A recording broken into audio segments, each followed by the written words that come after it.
who is unfortunately will not be able to be here in person, but of course he's online in attendance. So apologies to our president. But certainly the job has to go on. And I'm going to, at this point in time, invite the CEO to confirm that a quorum is present. Ambassador Samba.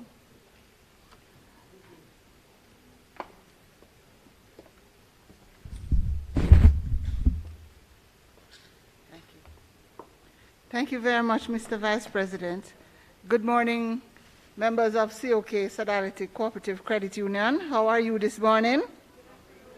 Oh, it's afternoon, isn't it? I'm very sorry. Good afternoon, everybody.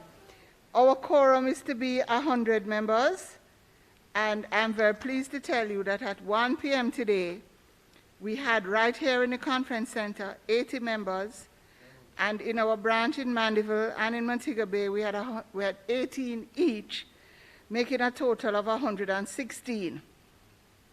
Now, over the last 3 years, we have been having our meetings in 3 locations, and at our Mandeville branch and our Montego Bay branch, we have, representing the Department of Cooperative and Friendly Societies, Ms.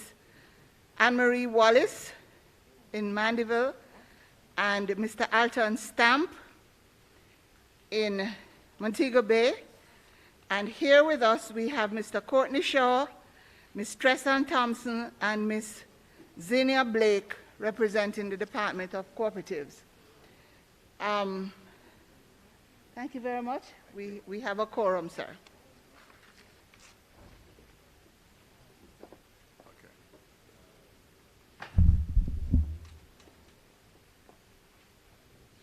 Thank you, Madam CEO. Good afternoon, fellow cooperator, ladies and gentlemen. In accordance with Rule 61, Section 1, subsection D, that a quorum consists of 100 members when the society consists of more than 1,000 members, and having ascertained from our Chief Executive Officer that there are 116 members present and registered in attendance, the COK Sodality Cooperative Credit Union Annual General Meeting is now legally constituted. I now move to item 2, where I'll call the notice of the Annual General Meeting. So at this point, the 53rd Annual General Meeting of the COK Sodality Cooperative Credit Union is hereby called to order at 1:25 p.m. I now invite the Secretary, Ms. Sharon Newsom, to record the notice of the 53rd Annual General Meeting. Sharon?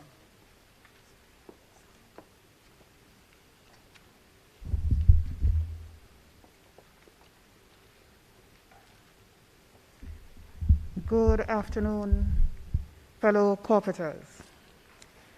In accordance with Rule 60 of the COK Sodality Cooperative Credit Union Limited, which states that at least 7 days before the date of any annual or special general meeting, the Secretary shall post a notice of the meeting in a conspicuous place in the office and shall notify by advertisement in a major daily newspaper or electronic media a notice to the meeting.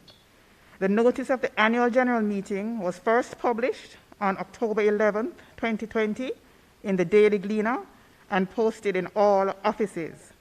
The copy of the notice can be found on page 2 of the annual booklet and states, "Notice is hereby given that the 53rd Annual General Meeting of COK Sodality Cooperative Credit Union Limited will be held on Wednesday, October 28, 2020 at the Jamaica Conference Center starting at 1 p.m. Take further notice that at this meeting, COK Sodality intends to amend Article 8, Rule 37, Article 9, Rules 44 and 46, and Article 10, Rules 50, relating to the hosting of meetings, authority of the Credit Committee, and the frequency of Supervisory Committee meetings. Registration commences at 12 noon. Sharon Usim, Secretary, October 2020. Thank you.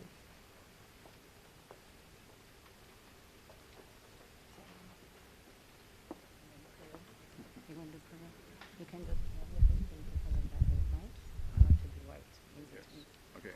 Thank you, Madam Secretary Sharon Newsom. At this point in time, we would like to engage the presence of the Lord, and I will ask Director Carol Anglin to lead us in prayer. Thank you.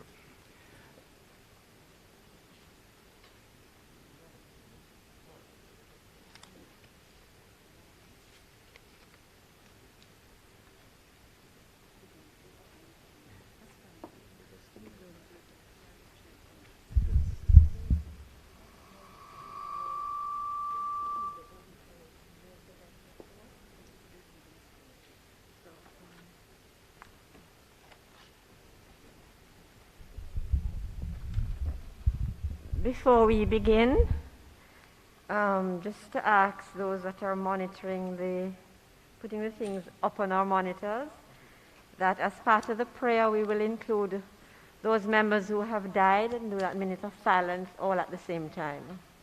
So their names are to be scrolled on screen at that time. We'll also include the prayer for St. Francis, which can be found on the inside front cover of the magazine, the annual report magazine.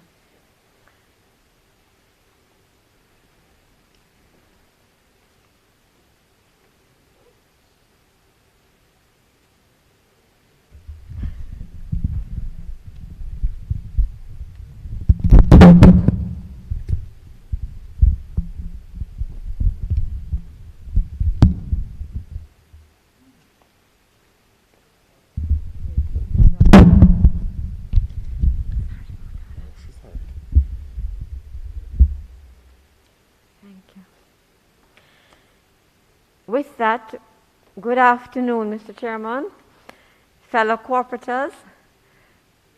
Let us quiet our hearts and bring ourselves in the presence of the Lord God Almighty.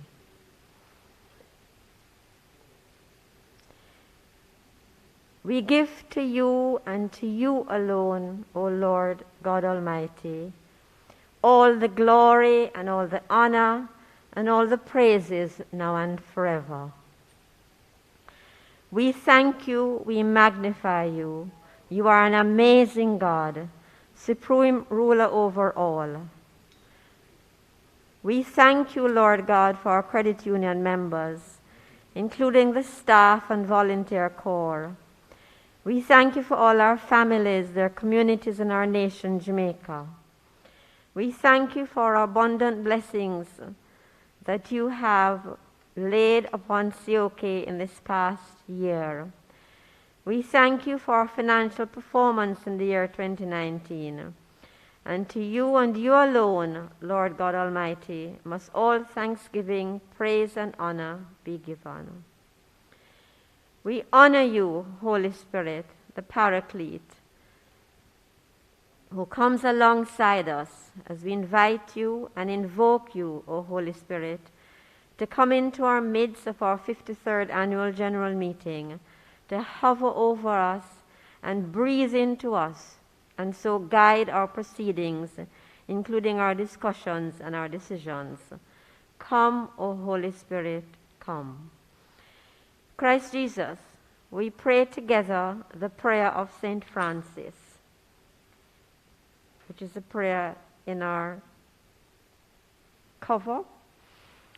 Make us an instrument of your peace.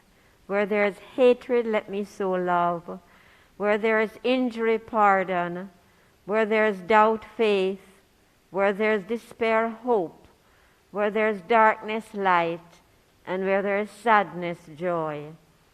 O divine Master, grant that I may not so much seek to be consoled as to console, to be understood as to understand, to be loved as to love. For it is in giving that we receive, it is in pardoning that we are pardoned, and it is in dying that we are born to eternal life.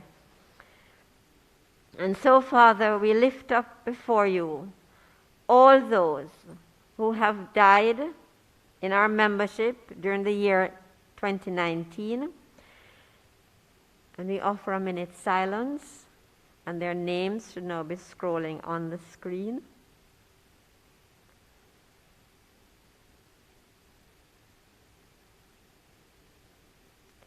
We pray for the repose of the souls of these our members, and may their souls rest in peace and life eternal shine upon them.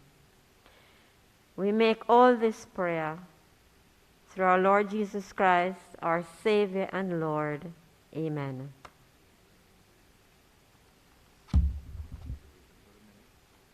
Never done.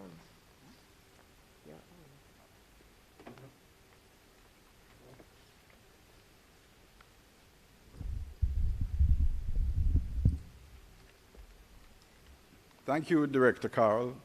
That was a very quick minute of silence, though. Anyway, fellow cooperators, allow me to draw the meeting's attention to a couple of parliamentary rules of order.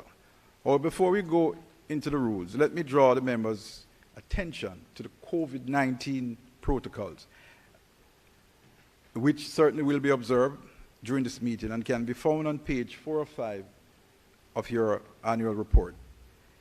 Now, anyone wishing to address the meeting should press the button, wait for the light to come on, and speak into the microphone to address the chair.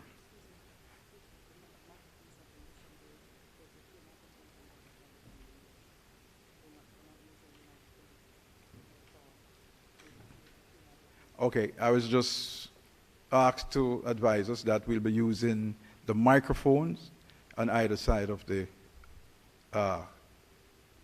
convention center. So that's one and that's the other. So when you speak, try to get there first and so you can address the chair. Kindly state your name first, be recognized by the chair, then follow with your question or comment. Please, fellow corporator, do this every time that you address the meeting in order that it be recorded and made a permanent record in the meeting's proceedings. Should 2 or more persons indicate that they wish to speak, the chair will decide without debate who is entitled to the floor, after which state your name and follow with your questions or comment. Thank you. So therefore, having said that, fellow cooperators, specially invited guests, ladies and gentlemen, on behalf of the team comprising the board of directors, credit and supervisory committees, management and staff of our credit union, let me extend a very special welcome to you in this 53rd AGM. We also welcome the participation in our Montego Bay and Mandeville offices, as we are streaming live to those locations, as well as on the World Wide Web. Welcome, guys. But I know we have some very special guests among us, and I'm going to ask the CEO to apologize for any apology or to recognize those guests that we have. Madam CEO.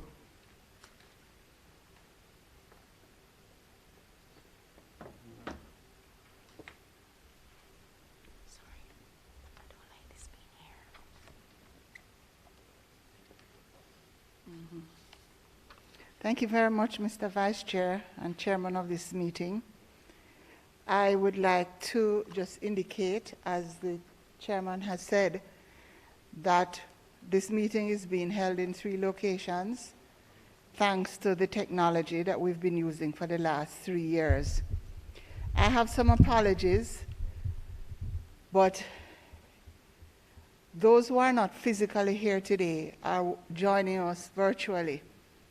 The Ministry of Health has indicated some rules that we have to follow, and so our chairman, our president, Mr. Stedman Peterson, board member Mr. Michael Martin, board member Mrs. Vinette Hall, board member Mr. Erwin Errol Gregory are joining us online virtually. From the Supervisory Committee, member Mrs. Philippa Edwards is joining us virtually. From the Credit Committee, Chairman Mr. Vivian Daly, Dr. Annette Crawford Sykes, Mrs. Catherine Gregory, Dana Atkinson, and Mr. Errol Beckford are joining us virtually. All the members of the Education Committee, Mrs. Marcia Detrifoga, Mrs. Enid Bromfield, Mrs. Norma Chambers, and Mr. Basil Liu are joining us virtually. From the retirement scheme, Mr. Trevor Blake, Mr. Gartha Sullivan, Mr. Everton Hannam, and Ms. Michelle Russell are joining us virtually, as is the Reverend Bishop Berchel McPherson. He's joining us virtually. Those are the apologies that I have, but I'd like to take this opportunity now to recognize those members of the board who are here with us. And on the platform, we have Mr. Yuan Shaw, the treasurer. We have Mrs. Sharon Usim, the secretary. Mr. Clive Medwinter, the vice president. Ms. Carol Anglin, who just said the prayer, director. Mrs. Maureen Dwyer. Mr. Danville Dockery, I know he's here, I saw him. And Dr. Roy McNeil. From the Supervisory Committee, we have Mr. Kenil Blake, Mr. Enoch Allen, I know I saw him earlier, Mr. William Graham, Mr. Irma Walker, Mr. James Wood, and Mrs. Beverly Vaughan. From the Credit Committee, we have Mr. Chad Rattray, Mr. Derek Wilkes, and Ms. Donna Pommels. Also with us is the Honorable Donna Parchment Brown, the political ombudsman. And would you join me in wishing her a happy birthday? Today is her birthday. We also have with us our special guests, who I recognize before, Mr. Courtney Shaw from the Department of Cooperatives, Ms. Tesson Thompson, and Ms. Zina Blake, who are here with us. And we also have Ms. Stephanie Lewis, our stenographer. Oh, there she is. Said hello to her earlier. And we have two members of the Department of Cooperative Society who are in Montego Bay, and I had called their names earlier. I'd like to just welcome everybody, and also to welcome everybody who is joining us online on the COK social media pages and also on the GIS website. This way, our reach is very far. Do we have any apologies from the floor? Is there anybody who would like to give apologies on behalf of anybody else? No? Well, Mr. Chairman, let me just take the opportunity to welcome the senior management team.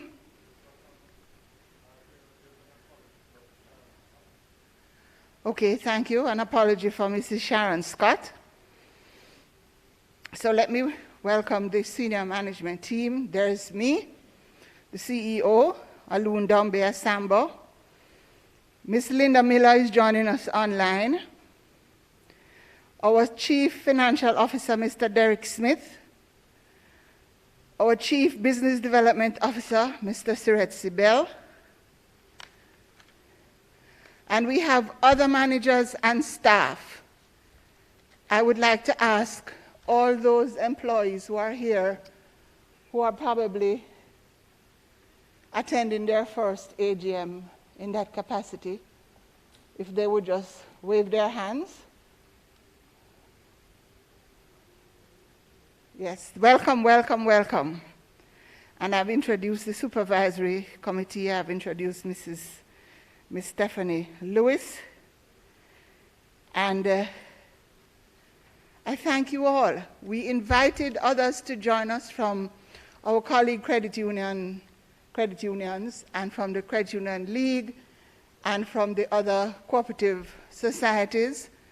But because of the strictures that we're under as a result of the COVID-19, and the challenge of having too many people in one place, we have invited them to join us online. And so I pass back over to the chairman of this meeting, Vice President Clive Medwinter. Thank you.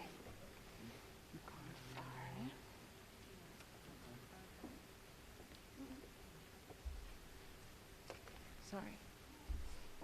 That's fine. Yes, I think so, I believe so.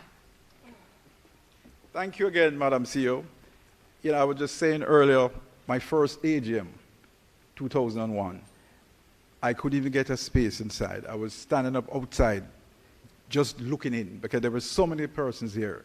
And, it's really one of those unusual things to see small in number. But the COVID is what it is, and we have to get the business going. Thank you again. Now, our annual general meeting is where the affairs of the organization are dealt with by the general membership. It is really the owners' meeting for receiving an account of the stewardship of those providing oversight and conducting the day-to-day affairs. It is an important medium for sharing information, giving our opinion, asking questions, providing suggestions. At this forum, we, the owner members, are encouraged to contribute to our credit union's ultimate development and growth by actively participating in our AGM. The annual report for 2019, having been posted on the website, may be taken as read on a motion moved by. May I have a motion?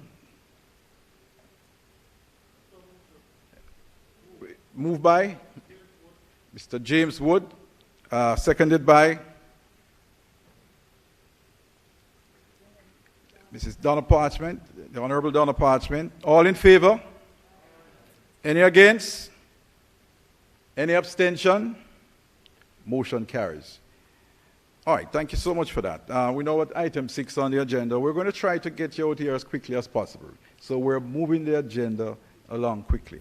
We're now going to invite the Secretary to Mrs. Sharon Newsom to deal with the corrections in the annual report booklet. And of course, draw attention to the errata.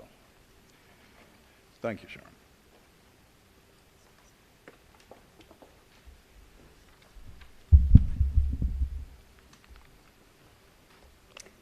Thank you very much, Mr. Chairman.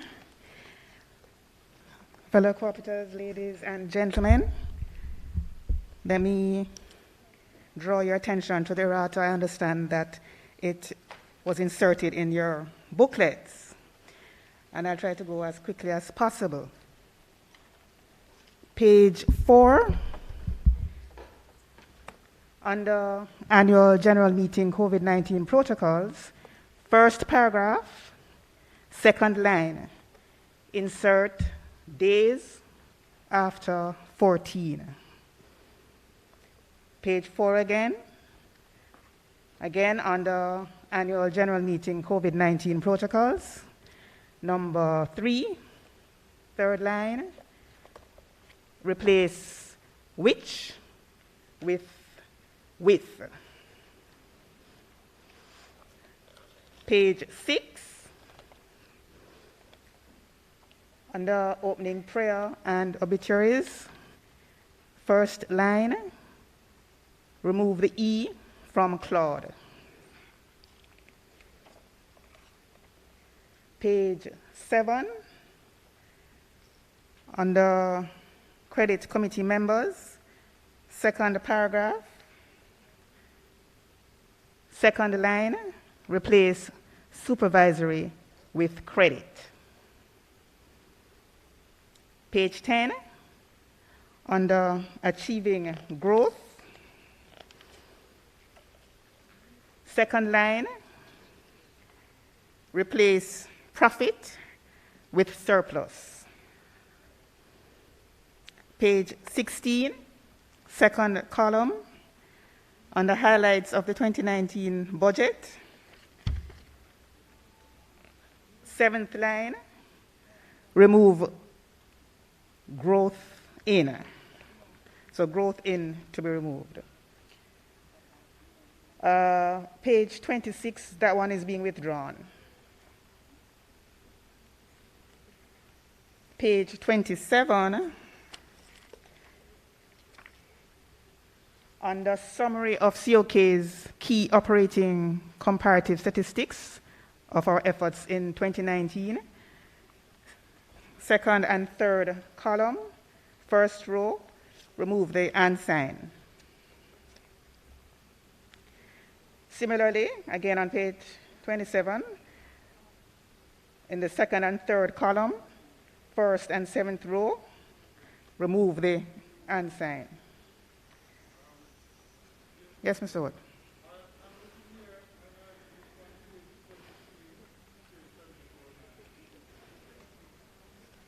Page 23.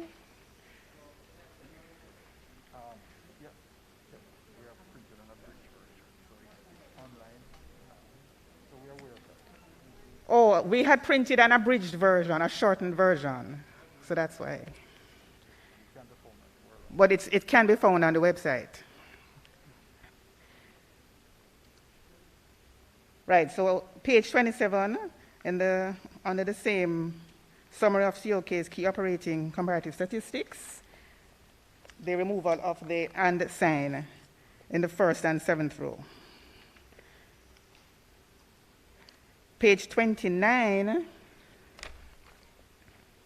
second column, under staff turnover during the year included the movement of management staff as follows. In the third line, replace Miss with Mrs.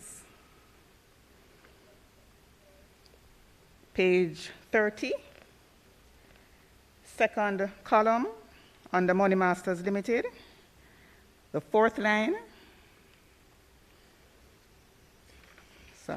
the fourth line, insert on its investment after 2.956 million.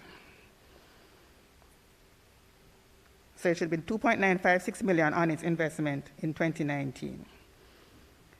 And then page 30, second column, Money Masters Limited, fourth and fifth line, remove as with all investments.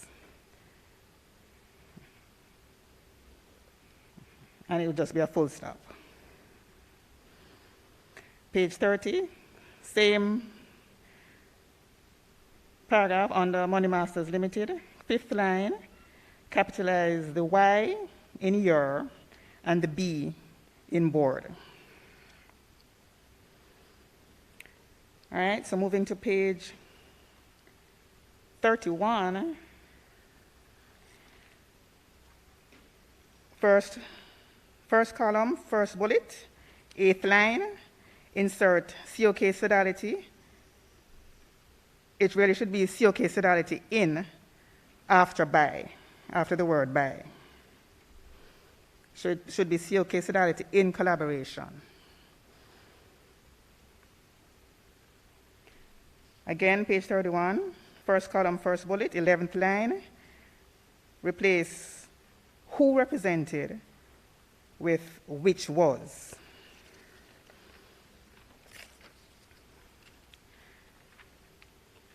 All right, on the next page, page 31, that amendment is also being withdrawn. Page 31, first column, first bullet, second paragraph, first line, replace rural with other. Page 31, second column, first bullet, third line, insert with after community. And then moving to page 34, under Golden Harvest, first column, third row, remove new. Page 34, Golden Harvest, last line, replace from with for. Page 35, under COK Exchange, Cambio Services, seventh column, second row, replace 13% with minus 1%.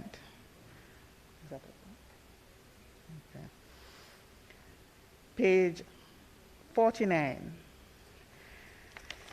Right. So at page 49, under resolution for the fixing of maximum liability to 31st of December 2020, it should read, in keeping with rules of COK Sodality Cooperative Credit Union number 69, revised 2018, it is proposed that maximum liability to December 31st, 2020 be set at 12.4 billion, being 12 times the 2019 total capital amounting to 1.04 billion, inclusive of deferred shares of 726 million. Page 65. That table that is there should be replaced with the table that is here and is also on the screen. Page 67, under loan portfolio concentration, the second line, remove the word below from after graph number 3.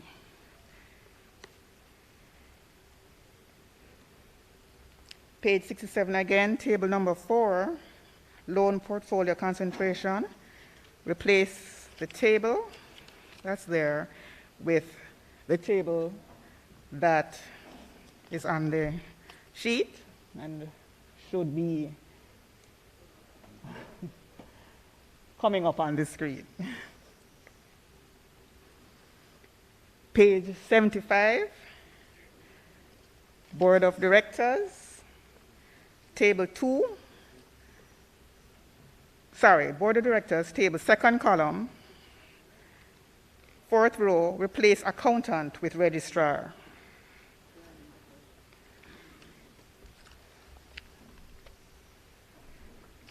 Are there any other corrections noted in the annual booklet?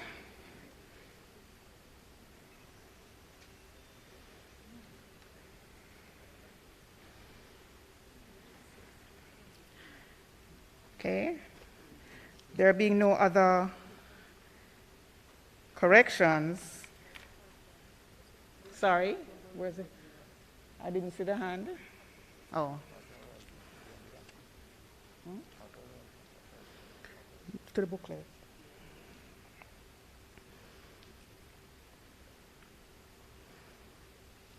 Good afternoon, everyone. Good afternoon.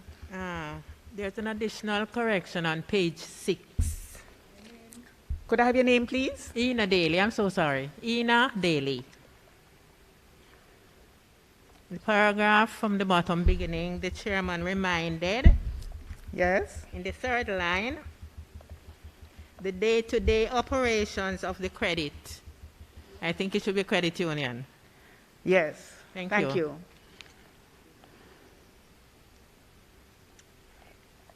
Any other corrections? Okay.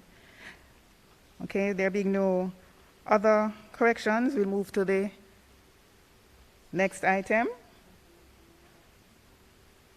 which is the confirmation of the minutes of the 52nd Annual General Meeting held on May 8th, 2019.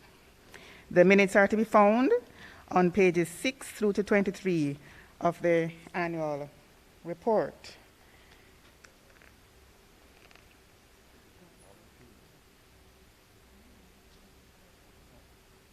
Okay, so we will go through the corrections. I invite any corrections from the floor.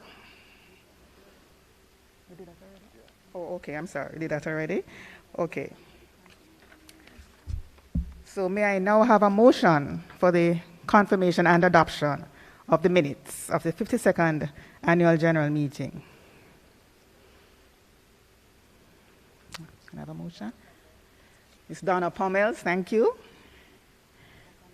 Seconded by Mr. Kenil Blake. Thank you, Mr. Blake. All in favor? Any against? Any abstentions?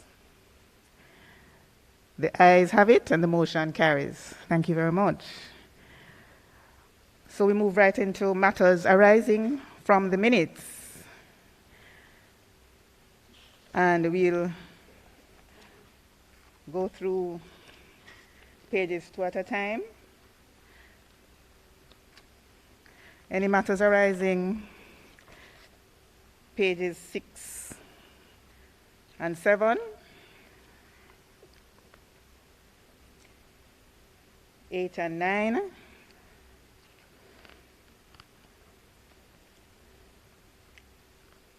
10 and 11.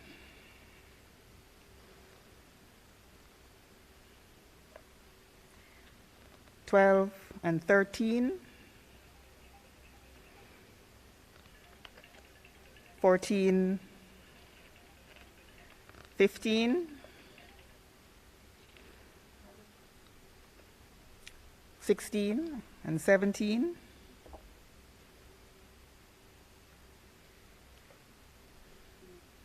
18 and 19, 20, 21, 22 and 23.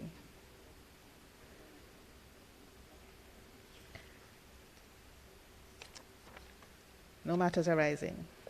Thank you. Thank you, Mr. Chair. Thank you. Thank you,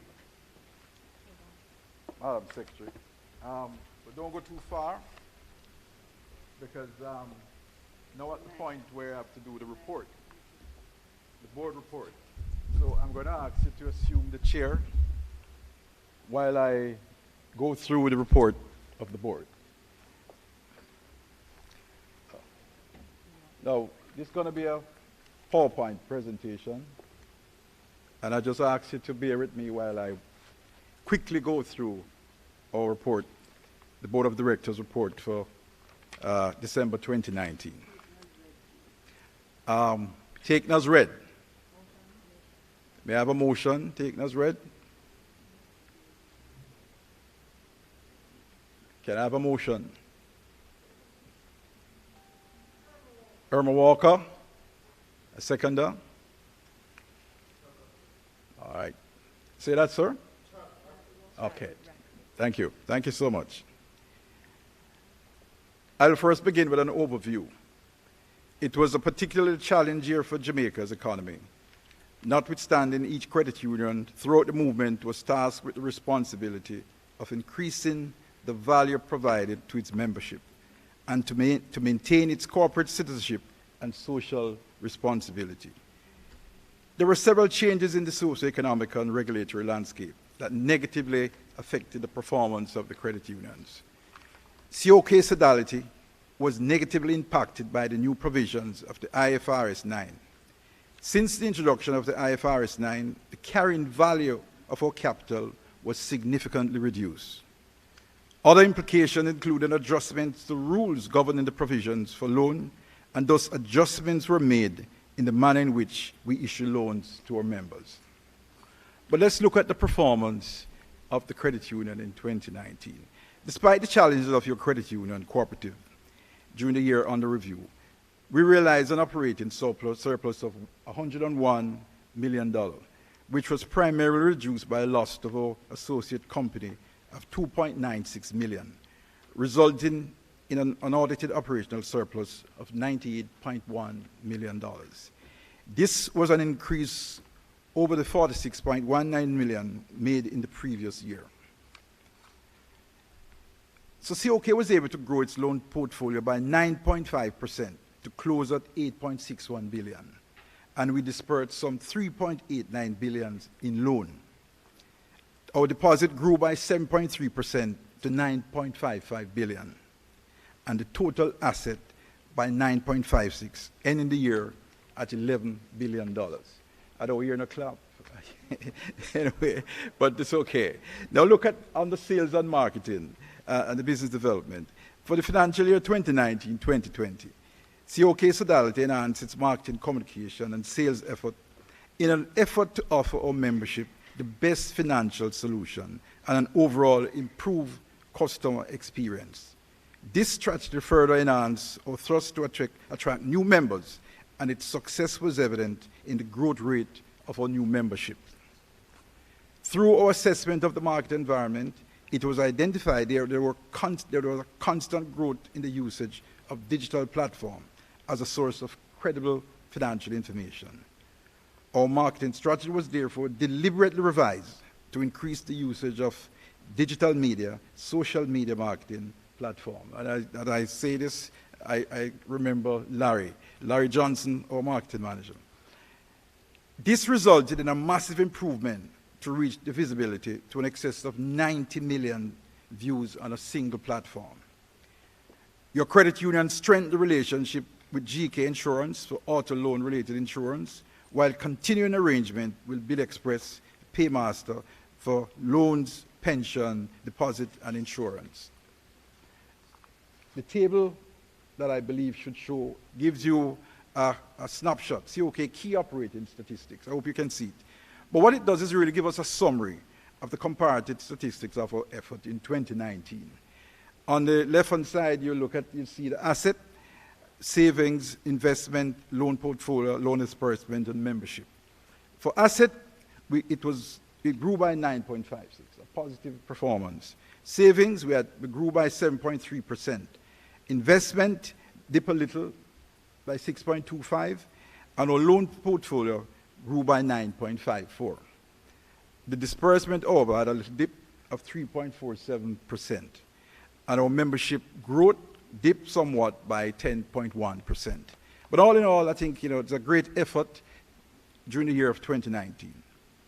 Now let's look at the information technology aspect. I hope my movement is happening. During 2019 financial year, the organization focused on upgrading the hardware, software, and telecommunication infrastructure to support the core banking system implementation. Emphasis was also placed on the operation of a business continuity and disaster recovery site. Critical application server and databases were replicated and backed up at a Tier 4 location. We were encouraged with increased usage of a human resource management information system and also the email application. The team also spent significant time working on the implementation of a loan origination system, which would result in a faster processing and approval time. So on the area of risk and compliance, the Bank of Jamaica Credit Union Act.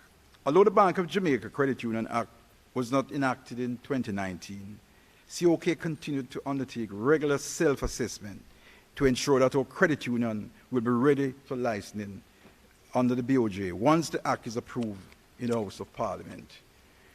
The credit union continued to appeal to members to update their account in order to be compliant of the Proceeds of Crime Act regulation, the BOJ guidelines on detection and prevention of money laundering and terrorist financing. This is as current as we speak. And when I look at this, I just want to emphasize that we need to act very quickly. Now let's turn our attention to general operation. COK continued to ensure compliance. The organization was audited regularly by both internal and external auditors. Exceptions cited were dealt with expeditiously with the necessary corrective action. All areas of the organization were reported on a monthly basis to the board of directors. But let's examine the microfinance unit. The micro portfolio saw a reduction in size, moving from a high of 1.24 billion as of December 2018 to 1.085 as of December 2019. The reduction was strategic based on the rising level of delinquency, and I say delinquency, coupled with the upfront provision based on the new IFRS 9 rules and the credit union decreasing the level of motor vehicle loans in this portfolio. To boost the portfolio, however, COK introduced a one-stop salary deduction loan for a maximum of 300,000 with a 24-hour turnaround. COK Micro Unit continued to work with the Inter-American Development Bank. We'll be ready to launch a new product, the Credit Green Loan, which will be offered to our members for investment in green technology for their homes and business before the end of the year. I want to big up Linda Miller, because I hear her speaking about credit green ever so often. And this is something that I really would want to encourage our members to look at. The high cost of electricity. This is a product innovated as it is to help our members to go forward. In 2019, there was a continuation of this project through the Members' Education Program and Training Initiative towards capacity building as we continue to support national development and increase our product offerings. COK as an affiliate financial institution, AFI, joined with DBJ, one of our affiliate organizations, and facilitated qualified micro, small, and medium-sized business to access partial security through their guarantee program.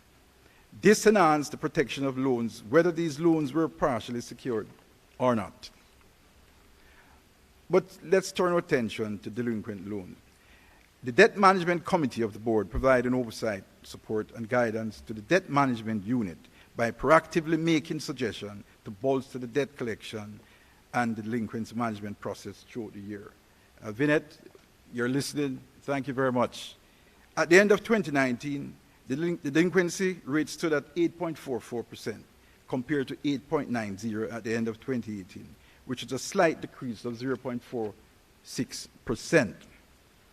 All strategies were rolled out in 2019 in an effort to contain the growing delinquency portfolio by actively assessing the credit risk profile of the portfolio. Let's look at the charge-off loans. Members' accounts that were in arrears for more than 365 days that fell into the 100% provisional bucket were recommended to the board by management for charge-off.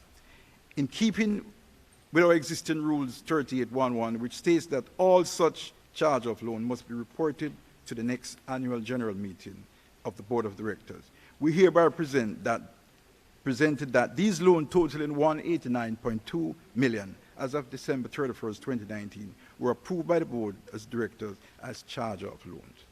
Approximately $49 million of this amount was collected in 2019, which went directly to the COK bottom line.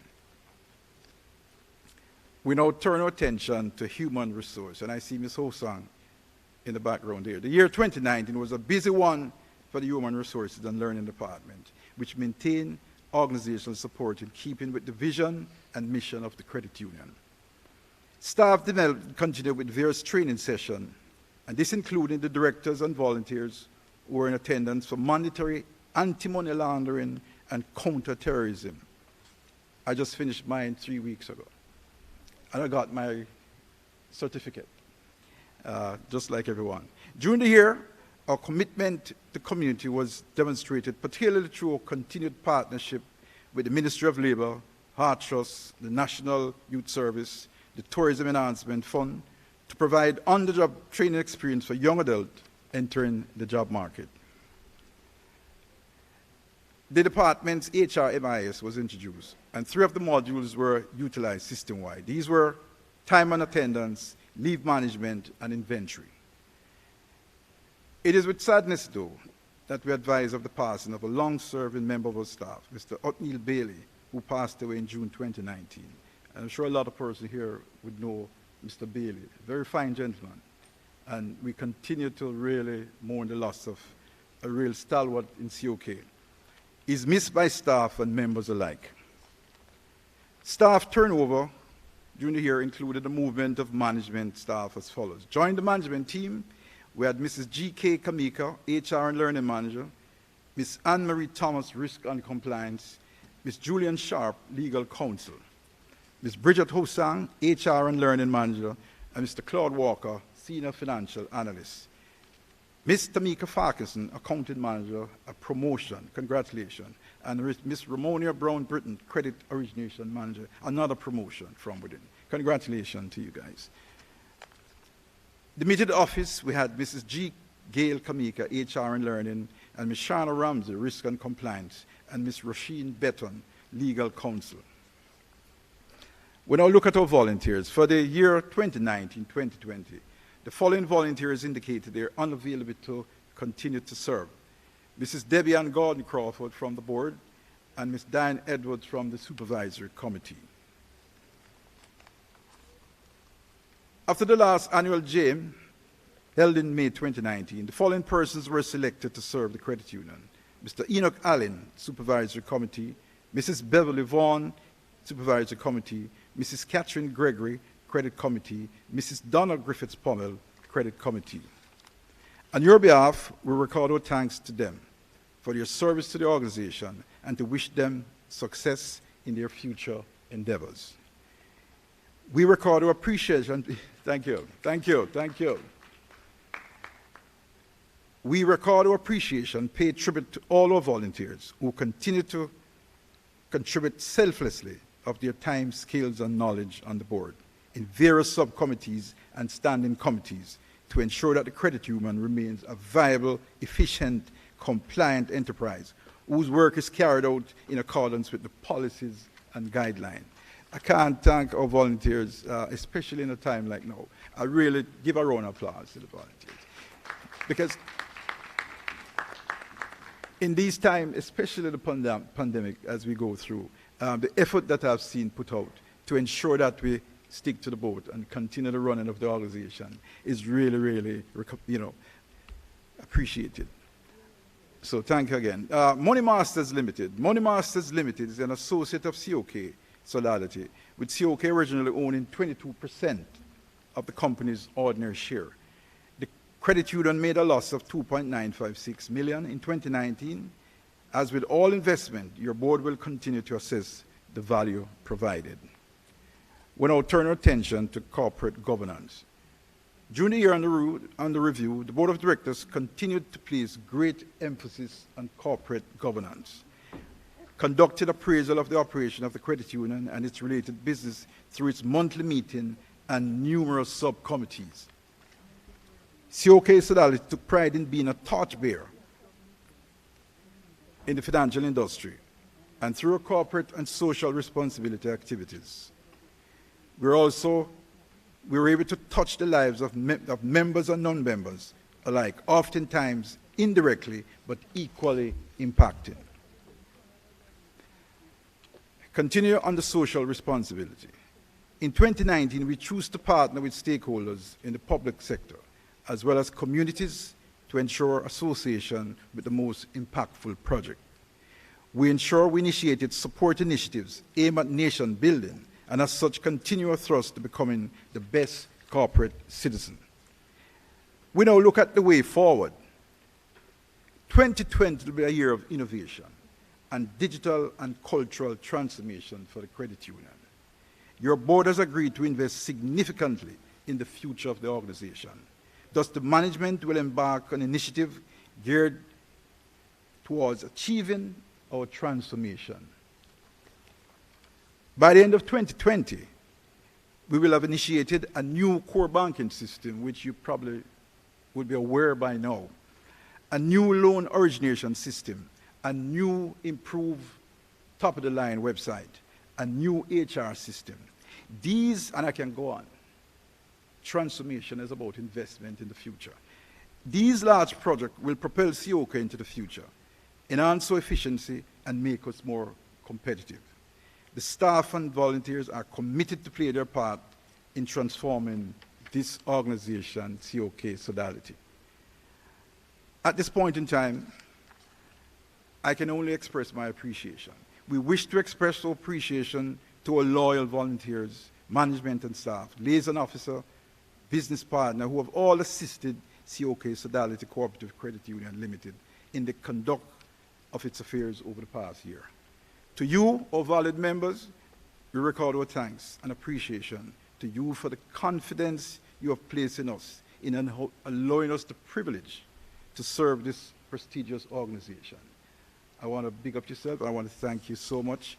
All that is left for me at this point is to say thank you for really bearing with me in presenting this report. Thank you all.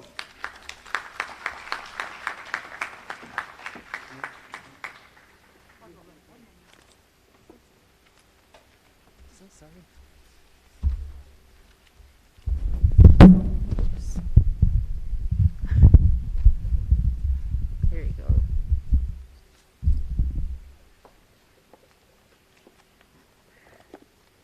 Thank you very much, Mr. Vice President. Fellow corporators, are there any questions on this report of the Board of Directors? Any questions?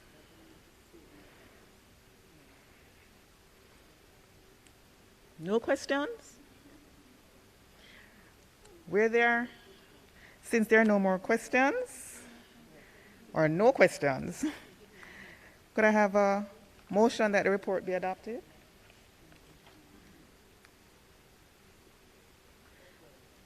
Mrs. Donna Parchment Brown, and seconded by Mrs. Herma Walker. Thank you. Mr. Chair. It was motion.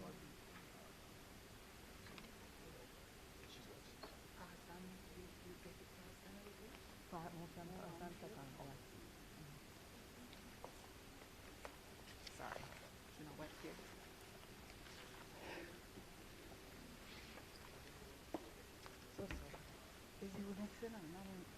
You want Shaw? The treasurer. No. Change it. Yes.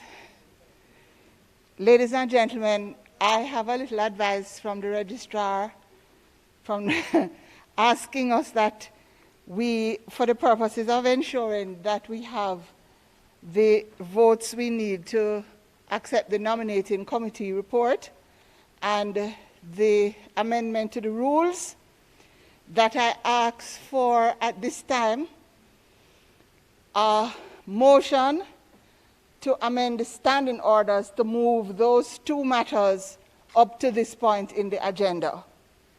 So may I have somebody to move the motion to amend the standing orders to move the resolution, the nominating committee and the rules committee report. Moved by Claudine Scott, seconded by Chad Russell. Rattray, I'm so sorry, Chad Rattray. So, Mr. Chair, we are moving up the nominating committee and the rules committee. Those are the two matters that require not just the quorum, but also 75% vote in favor of those two matters. So at the moment, we have 145 persons here in this room. So in order for the nominating committee to be accepted and the rules committee report to be accepted, I need to get a positive vote of 87 persons. I would like to take this opportunity to acknowledge the presence of the Deputy Mayor of Kingston and St. Andrew, Mr. Winston Ennis. And I'd like to thank you, Mr. Ennis. Welcome. And thank you very much for being here. So, Mr. President, Mr. Vice President, Mr. Chairman of the meeting, let me hand over to you so that you can invite the Chairman of the Nominating Committee to come forward.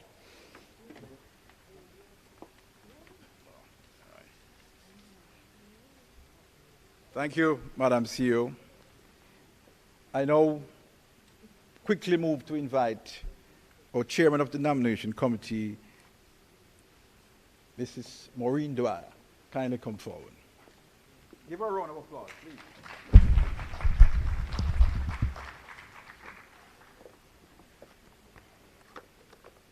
Thank you, Chair. Good afternoon, fellow corporators.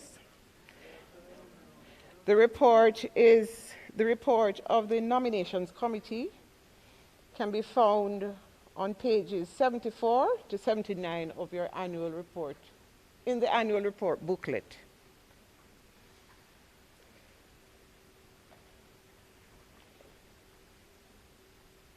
May I ask for a motion to take the report as read?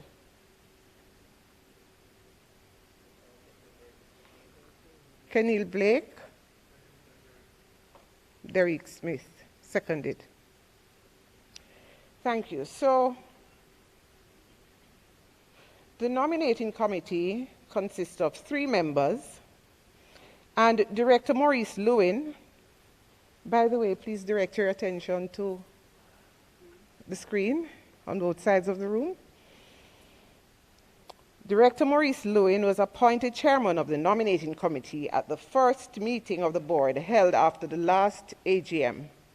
He, however, resigned at the end of February 2020, and the board elected one Mrs. Maureen Dwyer to chair the committee thereafter. The mandate of the committee is to act within the frameworks of the rules of COK Sodality Cooperative Credit Union Limited as per Article 13, Rule 64, Number 1, Number 2A. A nominating committee shall be appointed by the board of directors and shall consist of at least 3 members, one of whom shall be a member of the board, who will be the chairman of the committee. Not less than 120 days prior to each AGM, the nominating committee shall meet to consider the following. 1, the vacancies that will arise at the AGM on the board of directors, the credit committee, and the supervisory committee. A preliminary list of nominations to be made to fill such vacancies, and all other matters and procedures required to fill such vacancies. In accordance with the rules, the nominating committee published notices in the Gleaner on Sunday, January 19, 2020, and in all 5 branches of COK Sodality on Monday, January 20, 2020, inviting members to submit nominations to fill the existing vacancies on the board, supervisory committee, and credit committee. The nomination package containing the petition and supporting documents were also made available to members on Monday, January 20, 2020. The criteria for nomination also included the following: loans of the members being satisfactorily serviced, members confirm a willingness to serve as a volunteer and to dedicate sufficient time in undertaking duties therein, members standing for re-election should have good attendance record and made good contribution at meetings. Members, where required, are willing to complete the fit and proper exercise as required by the regulators. The nominating committee submits the following members for nomination to the board of directors, the credit committee, and the supervisory committee. I now go to the board of directors. We have in front of you Mr. Stedman Peterson, retiring, and he's recommended to return for a term of office of 2 years. Mr. Clive Midwinter, retiring, and we've recommended him to return for 2 years. Mr. Michael Martin, retiring, and to be recommended to return for 2 years. Mr. Danville Dockery, retiring, to be recommended to be returned for a term of office of 2 years. Mr. Errol Gregory, retiring, to be returned for 2 years. Ms. Vinette Hall, retiring, and recommended to be returned for 2 years. Mr. Maurice Lewin has now demitted office, as said before, and in his place we have nominated Dr. Roy McNeil, Chief Food Executive Officer, Ministry of Industry, Commerce, Agriculture, and Fisheries Food Storage Division, for a period of 1 year to complete the term of Mr. Maurice Lewin. The full slate is in front of you for consideration. On the credit committee, we have Mr. Vivian Daly, retiring, recommended to be returned for a term of 2 years. Mr. Andrew Shirley, retired, and to be replaced by Mr. Derek Wilkes, Quality Control and Training Officer, RJR Gleaner Communications Group Radio Services, for a period of 2 years. Dr. Annette Crawford Sykes, retired, and to be replaced by Miss Donna Atkinson, International Relations students at the UWI, for a period of 2 years. And this was a deliberate move corporators, because we have considered that it is important for us to think about succession and sustainability of the board and to add new life and breathe some young blood in the system. So, very progressive move. Thank you. Mr. Rohan Townsend to be retired and replaced by Mr. Rohan Townsend for another period of 2 years. And Mr. Chad Rattray, also a law student at the University of the West Indies, as a means of putting some new life in the credit union and some younger members. So we have the credit committee outlined for you. I move to the supervisory committee. Mr. Kenil Blake, retiring. Mr. Kenil Blake, recommended for another year in office. Mr. Enoch Allen, retiring, recommended for another year. Mr. James Wood, retiring, recommended for 1 more year. Mr. Philip Anderson, retiring, and to be replaced by Corporal William Graham, Corporal of Police, Counselor at Harmon Barracks for a year. Ms. Herma Walker, retiring, to be returned, recommended for a year. Dr. Karen Adair, retiring, to be replaced by Ms.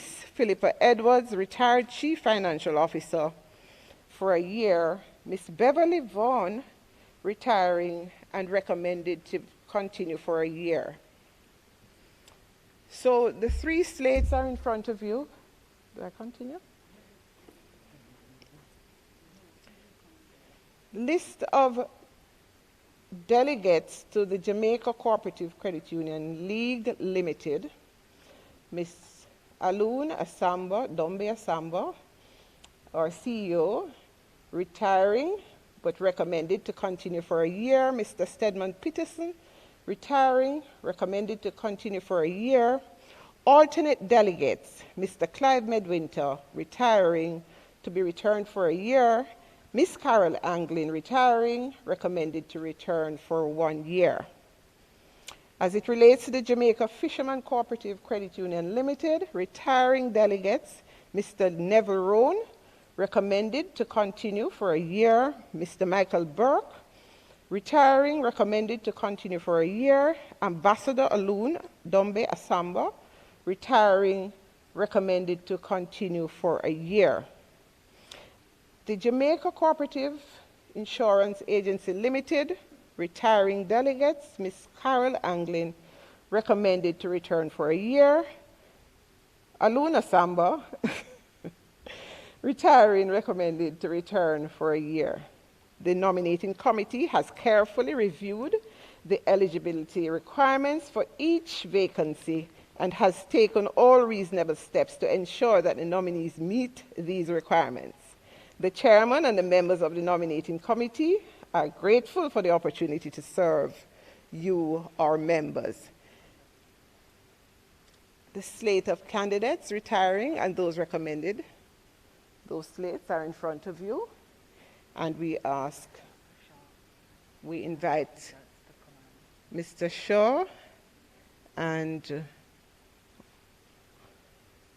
Mr. Courtney Shaw, Ms. Tessan Thompson, Ms. Zaina Blake, registrars of and representatives of the Cooperative Credit Union League, Cooperative Credit Union? Registrar. Sir, I apologize. To carry out the elections.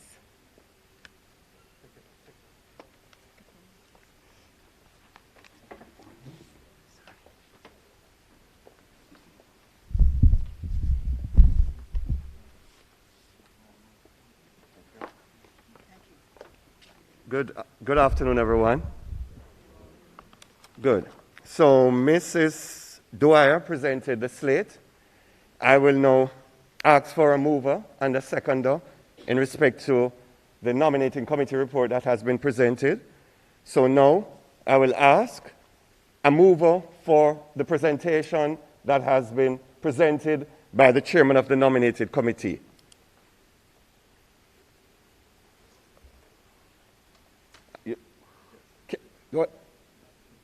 What's your name, please? You're moving it, right? Donna Parchment Brown? Donna Parchment Brown. Moved by Donna Parchment Brown. Is there a second for the nominating committee report? And your name is, ma'am? Claudine Scott. Those in favor? Any against?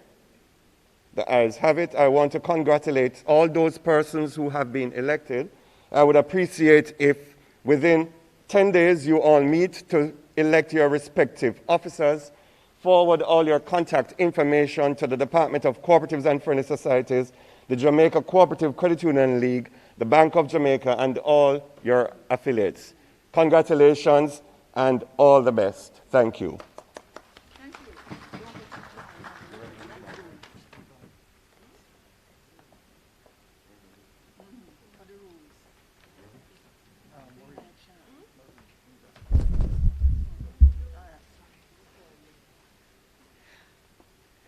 And as we had amended the standing orders to deal with the resolutions, I'd like to invite the Secretary of the Board, Mrs. Sharon Usim, who is the Chairman of the Rules Committee, to come forward and present the report from the Rules Committee so that we can amend the rules as is being requested. Thank you.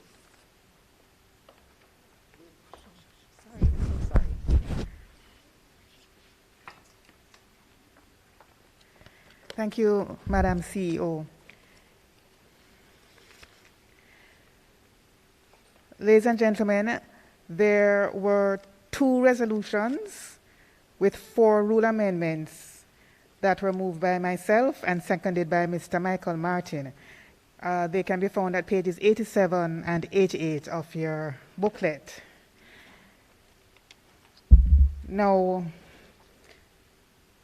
I am asking for a proposal to be made because the rules were submitted to the registrar of the Department of Cooperative and Friendly Societies, and the registrar has advised that we amend the proposed rule, or one of them, that is 46D in relation to the credit committee.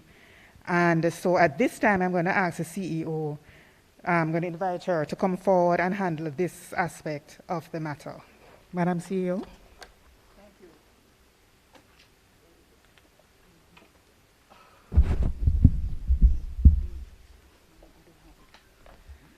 Thank you very much. The rules are there. The proposal that we would like to ask for a mover for specifically to Article 9, Rule 46, the credit committee, the rules relating to the credit committee. We're asking to amend the proposed rule to add Section 46D, which says the credit committee may review any and all loans that were approved subject to the credit policy, but without prejudice to their expressed authority, as set out in Rule 45.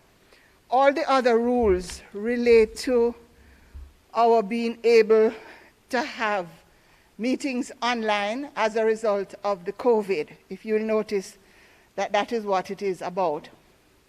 The credit committee, however, because of the downturn in the number of applications that have been coming to the credit union, to be able to, no, let me change that. Let me see. The credit committee approved loans over $8 million. They have already given permission to the staff to approve loans up to $8 million. But any loan over $8 million will have to go to the credit committee for approval. And what has been happening is that we are getting almost no loans of over $8 million. And so the credit committee has now started to review the loans that have been made in their name. But that was not included in the rules before. And so the purpose of including 46D is to allow the credit committee to have the authority to do this and to report to the board. That report actually helps the board to make policy decisions about loans. And so could I have somebody to move for an amendment to the resolution as was already presented to include section 46D, a new section, to read, the credit committee may review any and all loans that were approved subject to the credit policy, but without prejudice to their expressed authority as set out in Rule 45. Could I have somebody move that? Moved by Mr. James Wood. Could I have a seconder, please? Seconded by Mr. Seretse Small. Thank you very much. Please forgive me, my staff member and my brain just went. Mr. Seretse Bell. Thank you. And may I now ask Mr. Shaw if you would take us through the resolutions and the amendments. Thank you.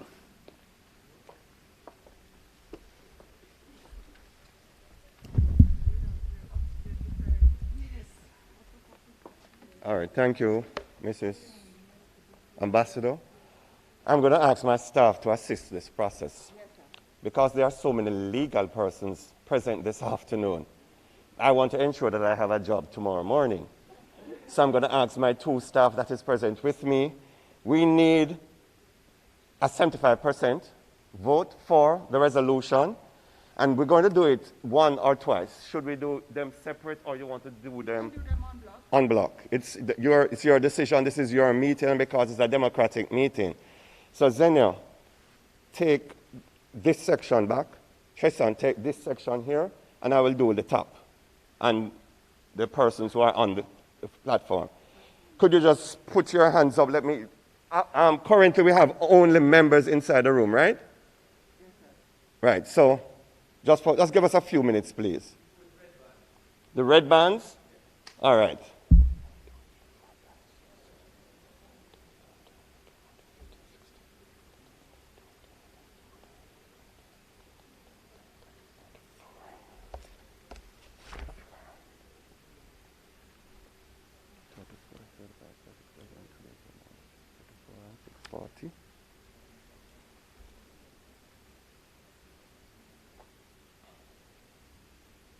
Tristan, finish? How much you get? All of this too. But how much you got? Zenio? Pardon me? 25? 25, right? That's 65.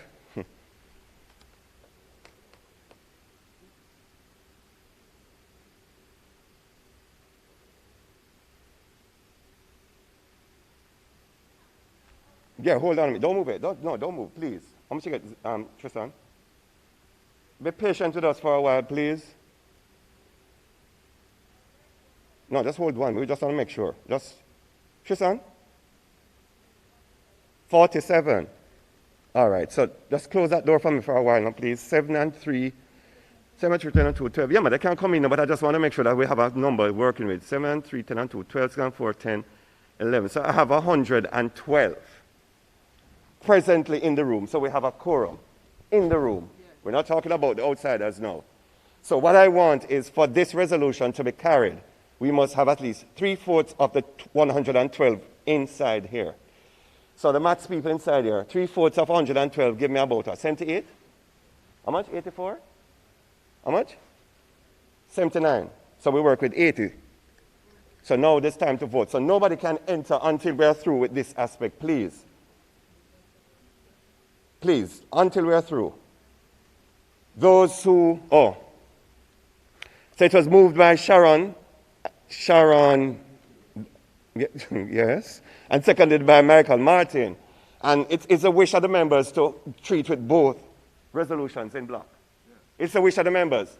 Is that the wish of the members? Thank you. So those who are for the resolutions, can you show your right hand, please? The hand with the red is the left hand. Some people have it on the left. Okay, so just the red hand, the hand with the red then, please. The hand with the red hand.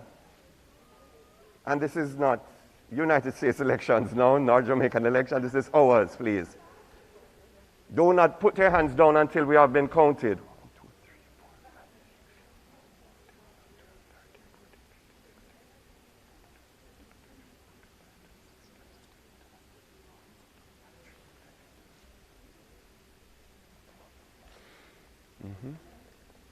5. You're done, Zenio? How much you got? 17, 39, 97, 16, carry 1, 3, 4, 5, 56. I'm from the old school. Tristan, are you through? How much you got? 38, 8 and 6, 14, carry 1, 5 and 3, 8, 5 and 3, 8 and 1. So I get 94, 4. So the resolution has been carried. I'm not done as yet. Any person in the meeting is against the resolution, put your red hand up, please. Red band, which is your hand. Any other? Oh, so that's no persons against. Any person in the room, it's a democratic meeting, is against the resolutions. Seeing none, I want to congratulate you that your resolution has been passed and carried. Thank you.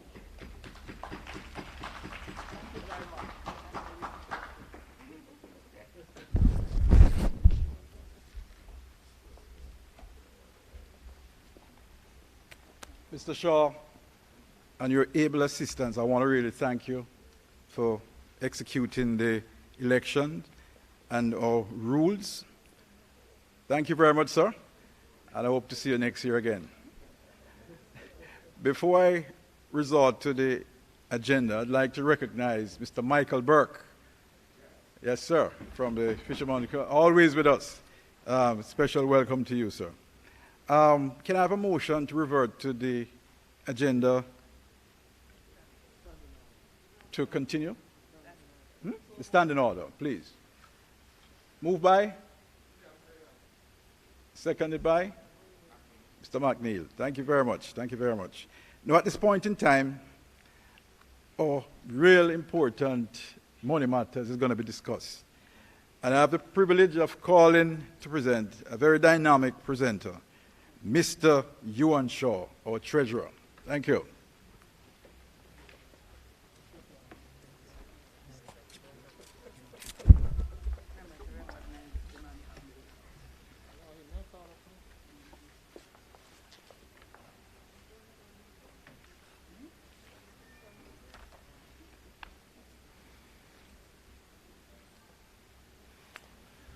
Good afternoon, fellow corporators. At this time, I'd just like to welcome our auditor. So I'll ask the partner, our auditor representative from KPMG, the most, let me say, the most efficient and many words could describe him, Mr. Wilbert Spence, to read the independent audit report, which I think is found on your page 92 to 95. So, Mr. Spence.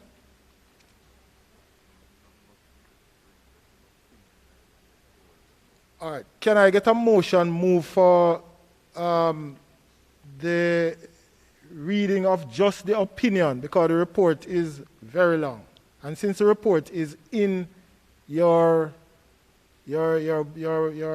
book, I'm just asking for a motion move that the opinion be taken as read.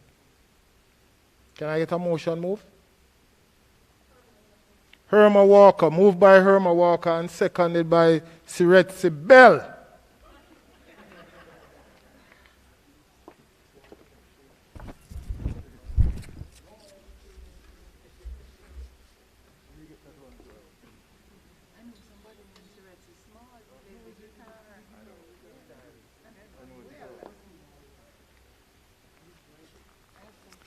Okay. Good afternoon, everyone. Mr. Chairman, I won't call you Mr. President since you're very careful about that. And when Mr. Treasurer said most thought he was going to call me honorable and probably start adding OD and those things. I was wondering who he was referring to. The audit report is found on page 92, and I'm going to read just the opinion section of the audit report. Independent auditors report to the Registrar of Cooperative Societies, COK Sodality Cooperative Credit Union Limited, a society registered under the Cooperative Societies Act. Report on the audit of the consolidated financial statements. Opinion. We have audited the financial statements of COK Sodality Cooperative Credit Union Limited, the cooperative, comprising the separate financial statements of the cooperative and the consolidated financial statements of the cooperative and its society subsidiary, collectively the group, set out on pages 5 to 71, which comprise the groups and cooperatives statement of financial position as at December 31st, 2019, the groups and cooperatives statement of profit or loss and other comprehensive income, changes in equity and cash flows for the year then ended, and notes comprising significant accounting policies and other explanatory information. In our opinion, the accompanying financial statements give a true and fair view of the financial position of the group and of the cooperative as at December 31st, 2019, and of the groups and cooperatives' financial performance and cash flows for the year then ended in accordance with International Financial Reporting Standard and the Cooperative Societies Act. Also on page 95, report on additional matters as required by the Cooperative Societies Act. In our opinion, proper accounting records have been maintained and the financial statements which are in agreement therewith are correct, duly vouched, and in accordance with the provisions of the Cooperative Societies Act. Our report is dated April 29, 2020, and it is signed by KPMG Chartered Accountants.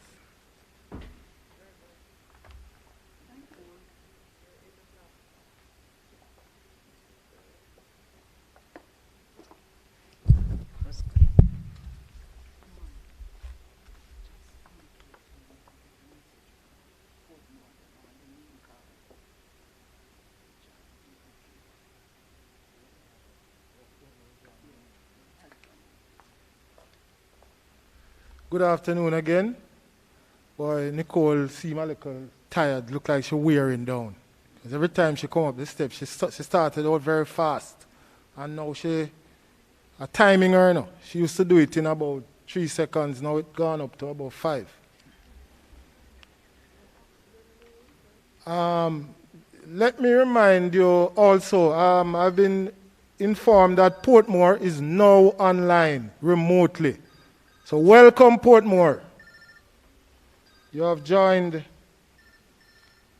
at a good time, because now you are going to hear your numbers. Who is representing Portmore? Oh, one of the directors here says she's representing Portmore, just because she lives in Portmore.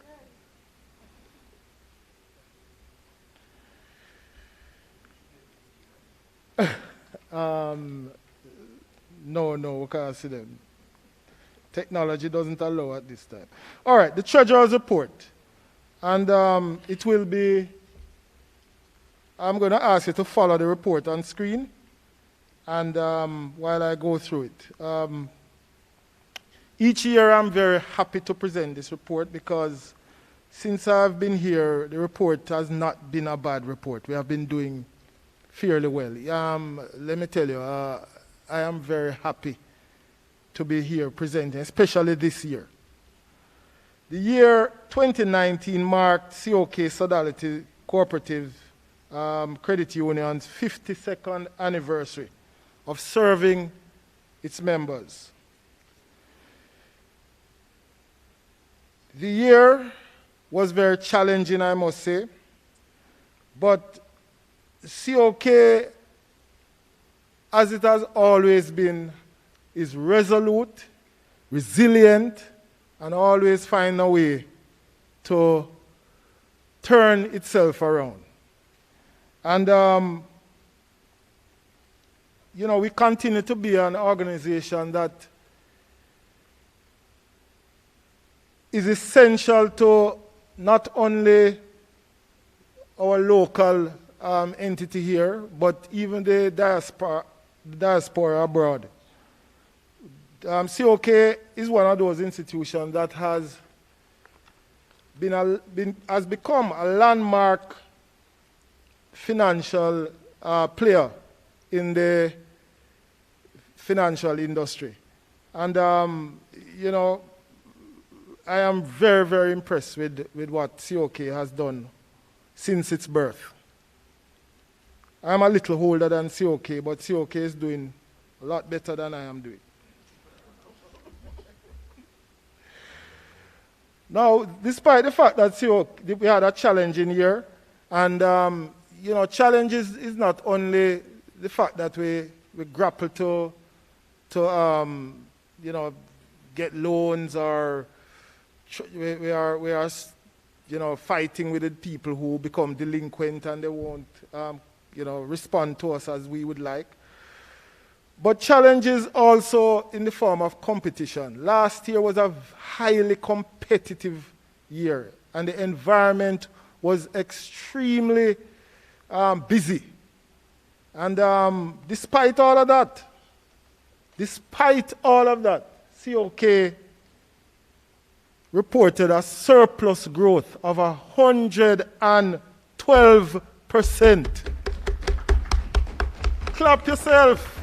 That's what you, the members, have done for us. You have made your institution garner a surplus of $98.1 million. And to my mind, you know, that is remarkable, especially when you're coming from 46.19 the year before. So you more than double it, and you put a little errata on it. Right? So I am very happy with that. And,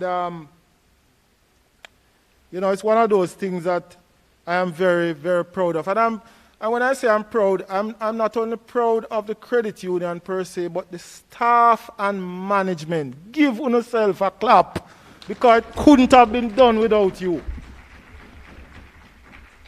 It couldn't have been done without you. And I remember when we were at some of the board meetings and we were pushing the management, and we saw that the figure wasn't going to be what it was. And then, out of the blue, you guys just came up, trumps, and you did it. My only regret, and you know I'm not a person easily satisfied, I don't like 98.1. I would have loved to put 1.9 million more on it and say we make 100 million. But I'm not too greedy. 98.1 is a good figure. But I like the sound of that 3-digit, you know, 100 million.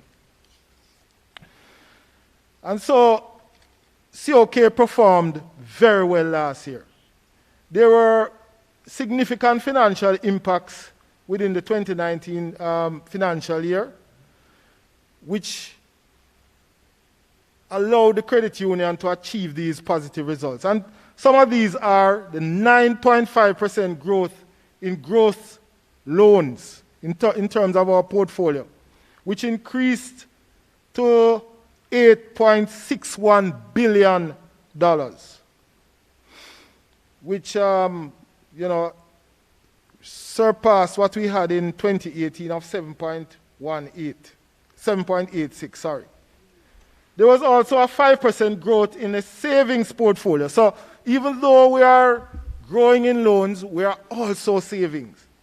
I just wish we were saving more than we were growing in loans, or even at the same rate. But savings growth increased by $423.5 million to close at $8.8 billion. In other words, the credit union had more savings than loan last year. Isn't that a good position to be in? It not seem so like that. If you are at your house and you have more savings than money that you owe, that's not a good position. So why you not feel happy about it?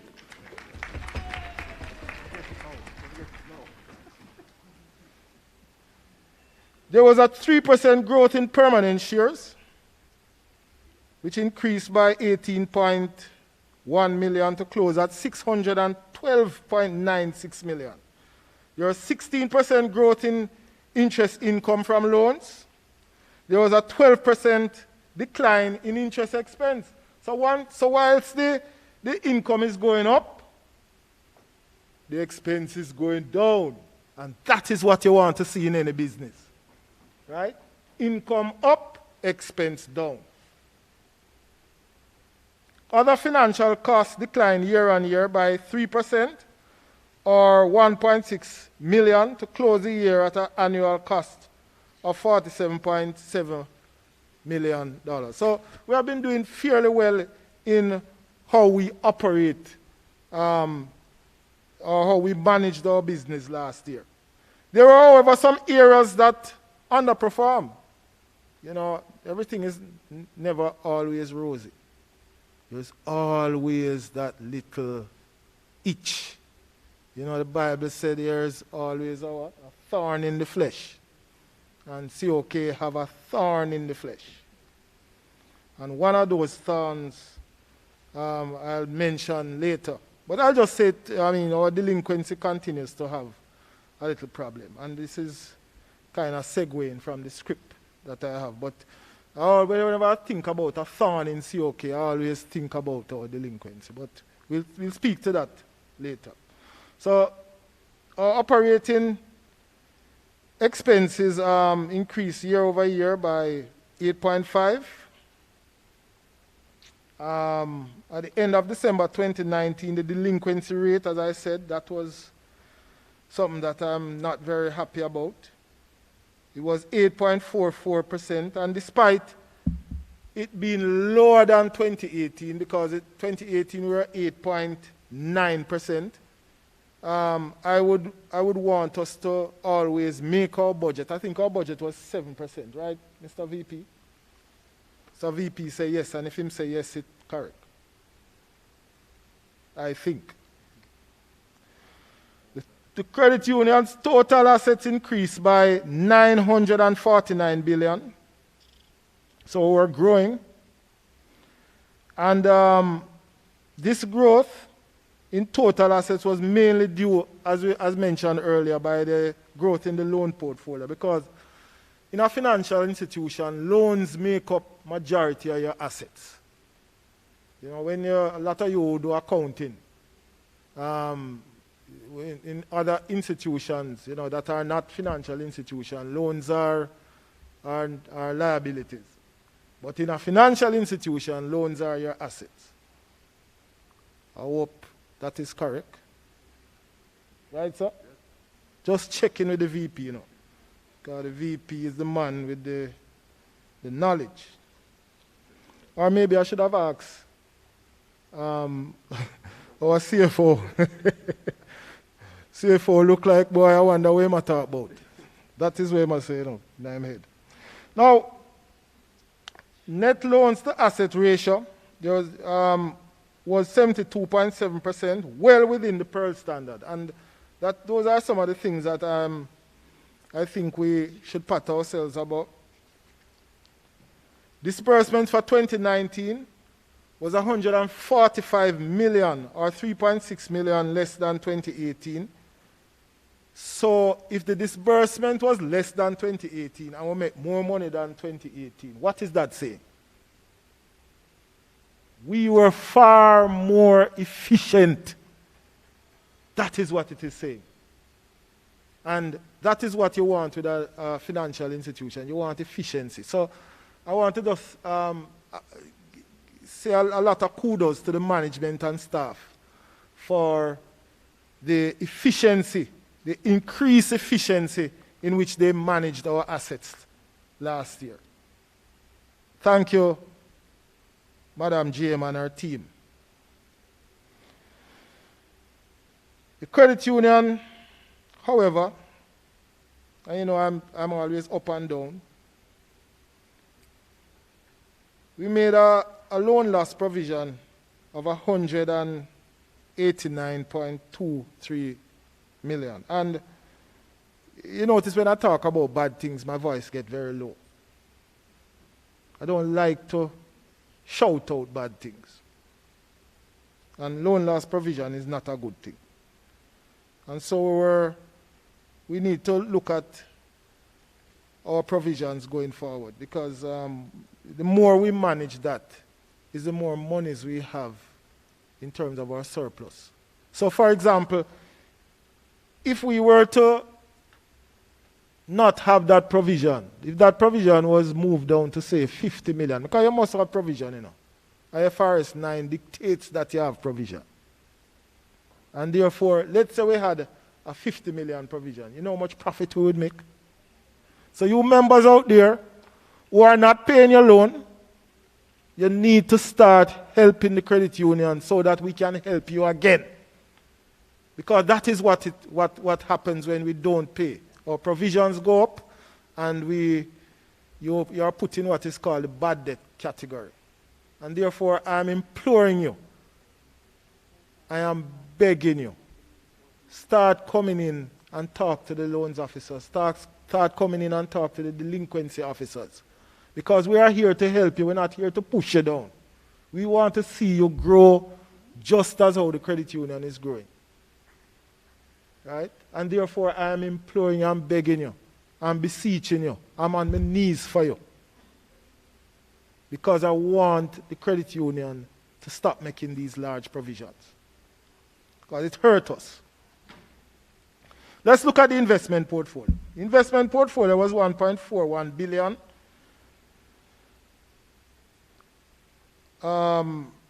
Interest income earned from investment was 36.89 million. And that wasn't a very good thing, because it had declined when you compare with what happened in 2018. But we all know that interest rates went down dramatically during that period, and therefore not only single digits interest rates we had interest rates well below 5%. You could barely find instruments around that you could invest in. But also, some of the funds were diverted from investments into loans. So instead of putting the money in those little small returning income earning investments, we transferred a lot of that money into our loan portfolio. And that is why we didn't have the income coming from our investment area. So it's not an indictment on our investment officers. It's just that the management were smart in recognizing that we weren't getting much out of the current investments that were in the market, and therefore move the money to a larger income earning asset, which is our loan portfolio. Savings portfolio increased by 423 million to 8.8 billion. I said that already. And this was due to the confidence that you guys, you the members, have in the credit union. Continue to have that confidence. Continue to put the money in COK. Continue to, let me tell you, COK is one of those institutions where your money is safe. And when I say safe, I mean safe. I have never heard a credit union member lose money, any money at all, from failure of any credit union. And so, COK being one of the flagship of all credit unions, this is where you ought to be putting up your millions that you have stored in those places, other places, that are charging you for holding your money. In other words, you have your money in the institutions out there, and they are charging you more money to keep it keep your own money. So you need to carry the money into COK so we can give you something on top of it. That is what it's all about. In terms of, let me just move on. I think I'm spending a lot of time here. The strategic objectives for 2020 financial year is really to maintain our loan portfolio. That is one of the things we're trying to do. We also want to reduce delinquency and also increase our interest income. But, 2020 has been a very challenging year. I mean, look what we come to. Look at me. Blue face.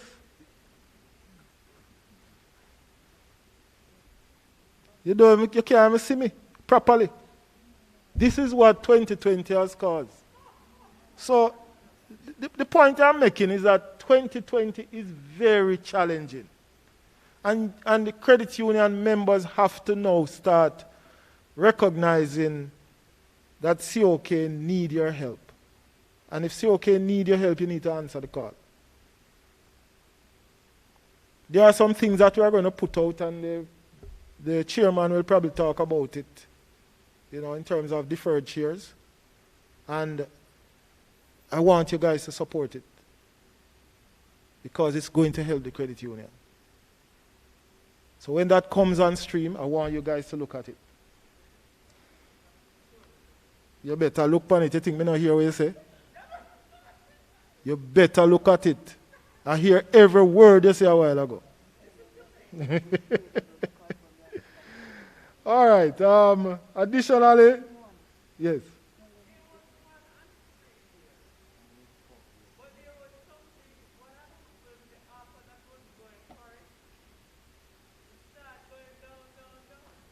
Well, no, we have a bigger, better one. And I'll take the questions after.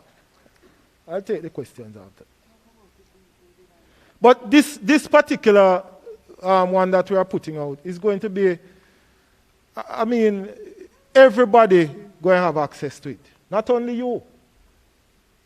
Every Tom, Dick, and Harry in Jamaica is going to have access to it because it's going to be traded on the Jamaica Stock Exchange. That is where we're going.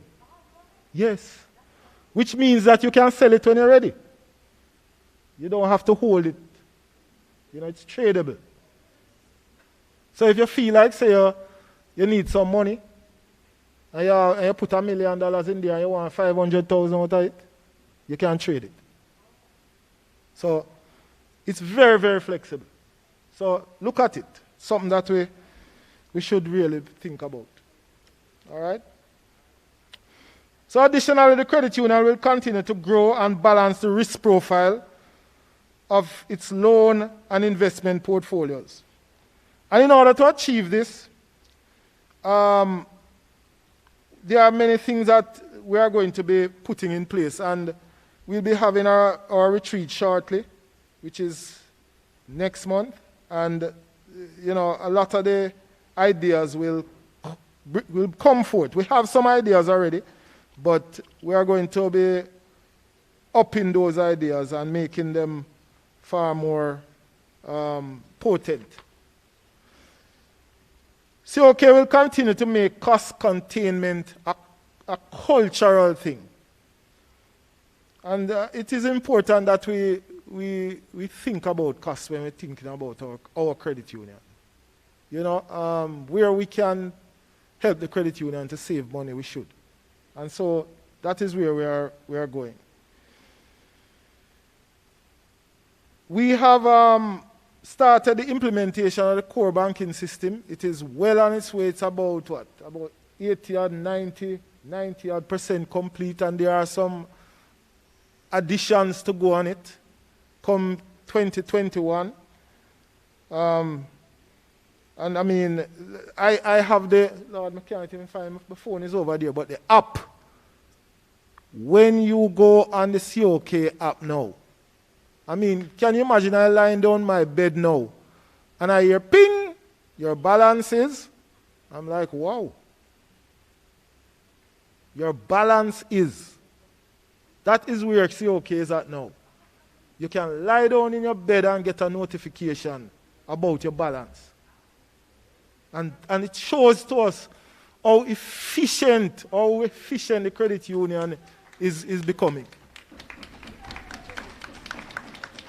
We're not getting left. NCB, BNS, we're not getting left. We are right there with you. As a matter of fact, we are ahead of you. Because I just hear the head of BNS talking about digitizing. We digitize already. So that is where we are. I won't speak of the deferred shares anymore, but I will just conclude because I know we have a lot where we don't want to spend the whole day here. Because I can talk the whole day, you know. Oh. So despite the various challenges associated with operating in a highly competitive environment, COK is here to make its mark or continue to make its mark on the Jamaican economy. The credit union remains committed to providing more financial solutions for you. And we want to do it in the most efficient way possible. So we want it not cost you so much money. Right? As I said earlier, we are a safe repository for all your money, all your savings. And despite how fragile the economy is, COK continues to operate in a safe and efficient way. We remain positive in our ability to play an important part in fostering financial independence and create wealth for you, our member. Let me thank the management and staff for remaining steadfast in their duties, and special thanks to the Department of Friendly Cooperative, Mr. Shaw, my namesake. Where is he? He's gone. Department of Friendly Societies. You know, let me just thank all of you and those who are at the branches. I want to thank the Jamaica. And let me also thank Mr. O'Sullivan, who is at Portmore. Big up yourself, Sully. Well, I mean, the meeting miss you here, man. Lord have mercy. Mr. O'Sullivan. For the records. Let me say it for you, Mr. Sullivan, for the records. So I want to thank the Jamaica Cooperative Credit Union League for their guidance. Let me tell you, they have been very helpful to COK over the last couple of years. We have had a very good relationship with them and continue to have a very good relationship with them. Thanks to our auditors, KPMG, Mr. Wilbert Spence, you have been magnificent. I mean, from I have been here as treasurer, I've had no issue with KPMG. Thank you very much, sir. Yeah, man, give them a round of applause, man. Big up KPMG. Finally, I want to thank you, our members, for that $98 million that you made us make last year. Because without your support, we couldn't make it. And, you know, it is a pleasure. It has always been my pleasure to serve as your treasurer. And I take my duty very seriously. And I want to thank you guys, all of your credit union members, for giving me the opportunity to serve. Thank you. I want you to take a look at the budget. It is in your booklet. I won't go through it. What I want you to do is to just look at it. And if you have any issues, you make it known to the CEO, and she will get it to me, and I will address it with immediacy. So thank you. Thank you all, and God bless.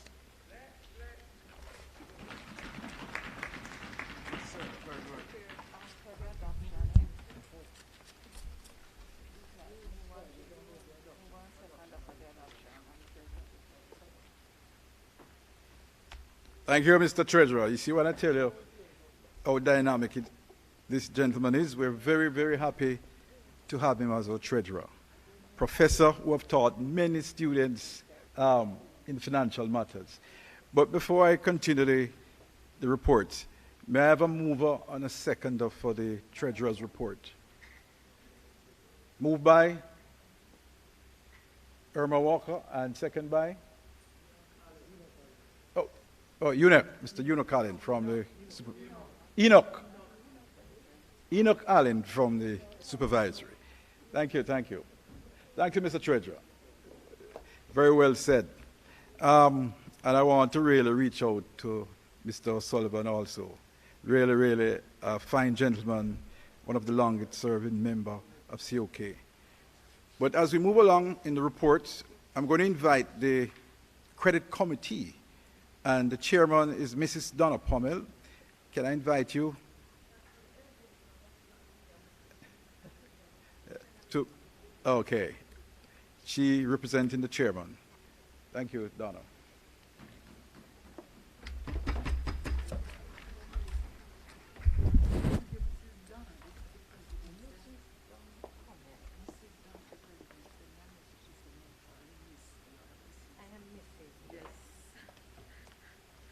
Mr. Chairman, good afternoon. Fellow corporators, good afternoon. I am happy to represent the Credit Committee this afternoon, and without further ado, let me ask for the report to be taken as read. Thank you. And who would follow suit? Seconder? Kenil Blake, thank you so much.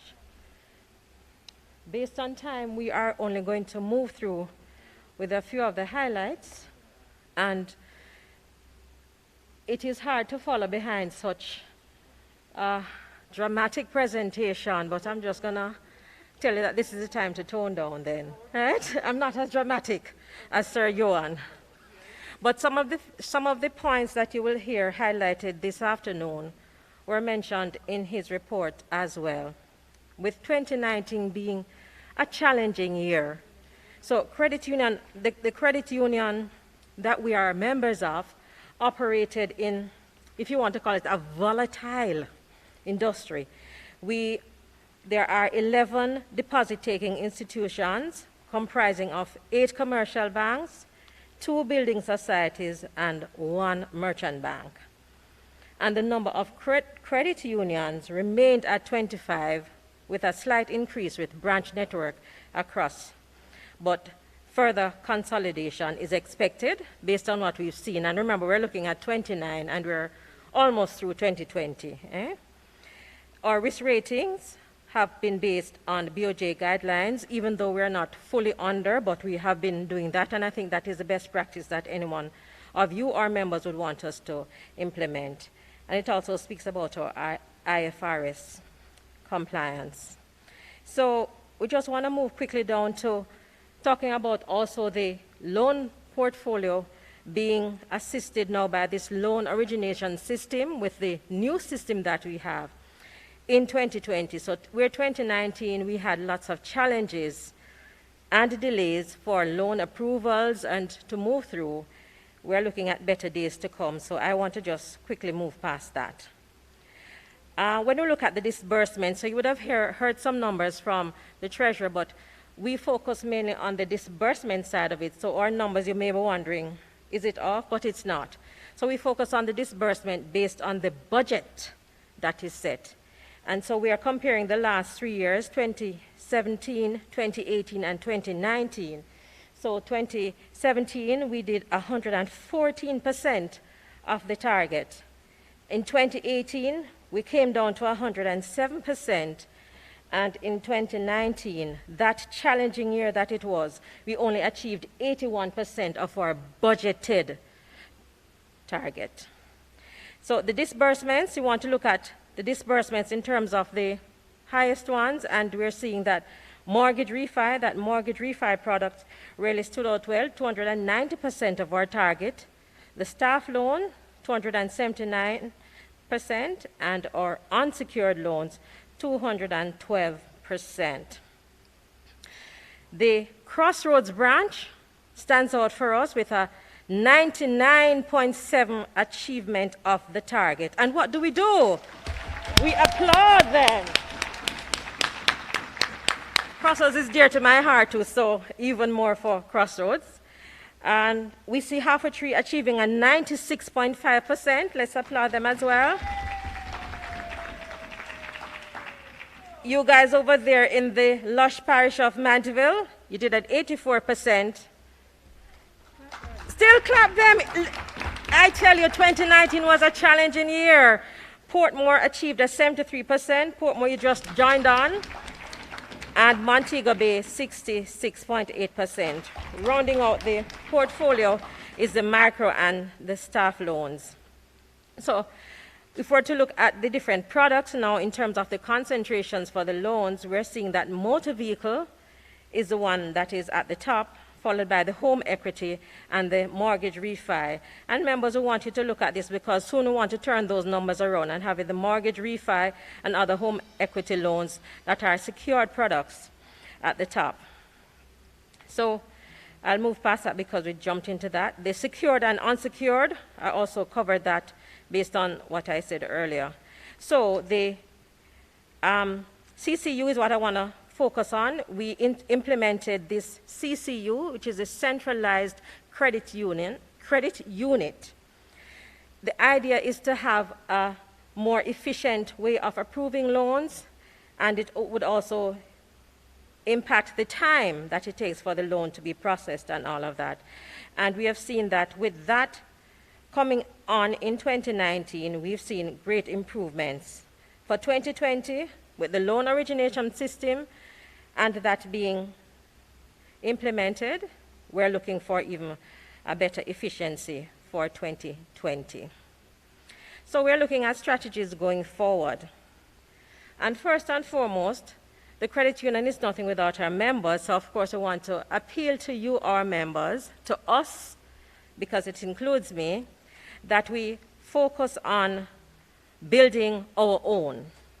The credit union is one that we can all relate to as our own, because unlike the regular, and I use regular in quotes, the regular financial institutions, this is one that we can say we have a stake in it, we have a part in it, we own a part of it.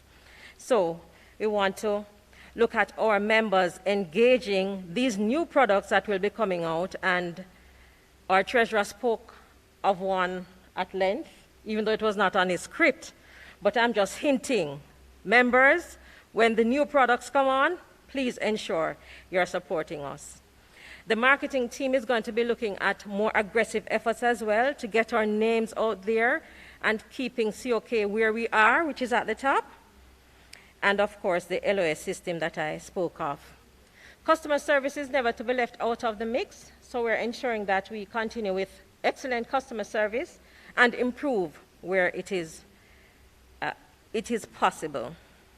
As a committee, we had 21 meetings for the year, and in most instances, we had a high attendance of members with a few instances of absences. The reviews that we did, most of the concerns that were raised in, or the findings, were for credit insurance, the current insurance. So insurance would have expired a previous year or so, and we're not seeing the existing current insurance, as well as the contribution to the shares. And I just want to remind our members that with the shares, that's how we are able to provide loans for each and every one of us.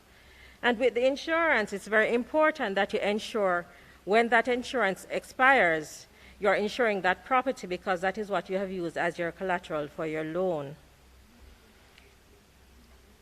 So we're reminding and imploring members to assist us to help you. Remember, it is each one helping each one.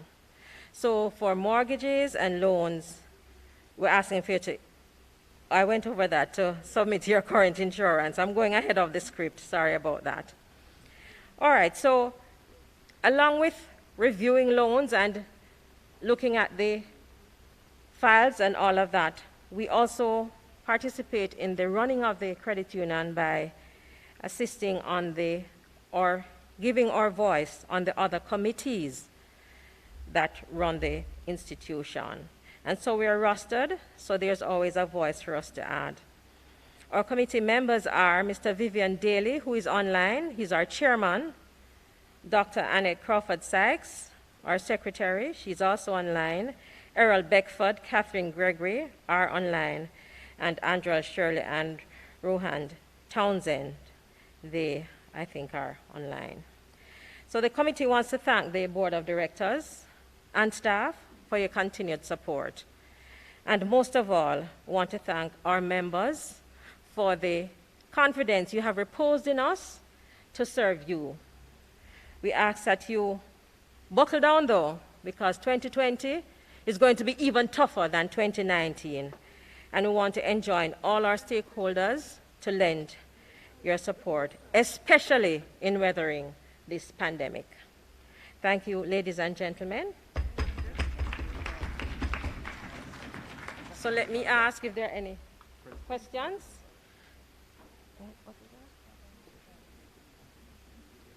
Yes.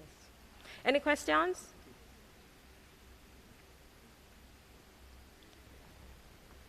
Yes, sir.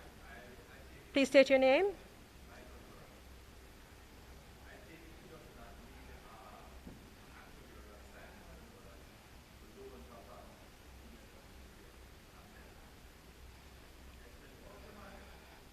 I'm not understanding the question.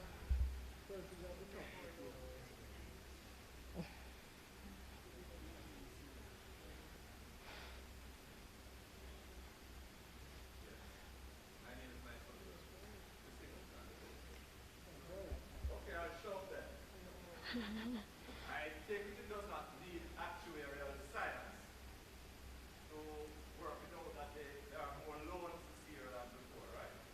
That's correct. There are, not this year, for the year 2019, yes. Especially because of the pandemic. We're not dealing with 2020. This annual general meeting is to review 2019. So 2020 will come next year. I did? My apologies. Can someone point them out? Let me correct it, please. Okay, thank you. All right. Any other question? Going once, going twice? Okay. Mr. Chair, help me with that part. Motion to accept the report from the Credit Committee. Moved by Marcia Lewis. Monica Robinson, seconding. Thank you so very much. God bless you. Oh, any abstentions? Sorry. Thanks, Mr. Chair. Any abstentions? And those against? Oh, there wasn't that. All right. Thank you very much. God bless you. Thank you.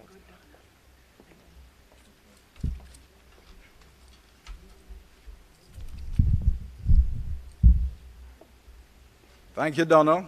As I say, your committee, Donna, Mrs. Pommel, you should not hear me, but your committee must be very proud of you for that report. And your chairman, Mr. Daly, I know he's listening keenly, and all the members, Mr. Beckford, Mr. Townsend, I want to thank you for that very detailed report. Before I move on to the other reports, I'm going to invite back the treasurer to do another thing.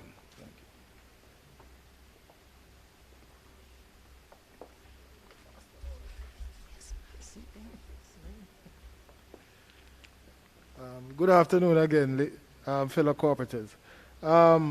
In my enthusiasm, I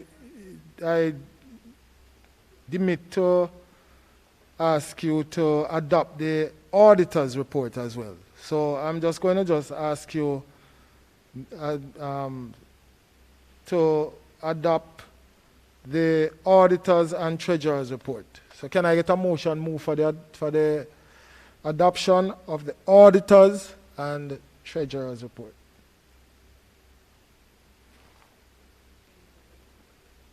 Shalika Duncan. Seconded by Enoch Allen. Thank you.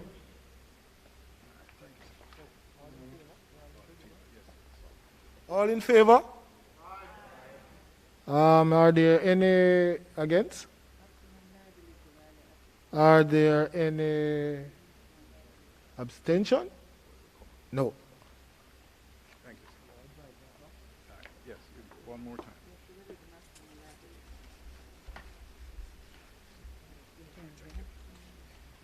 All right, yeah, moving right along. We're trying to get you out here quickly. At this point in time, I'm going to invite the chairman of the Supervisory Committee, Mr.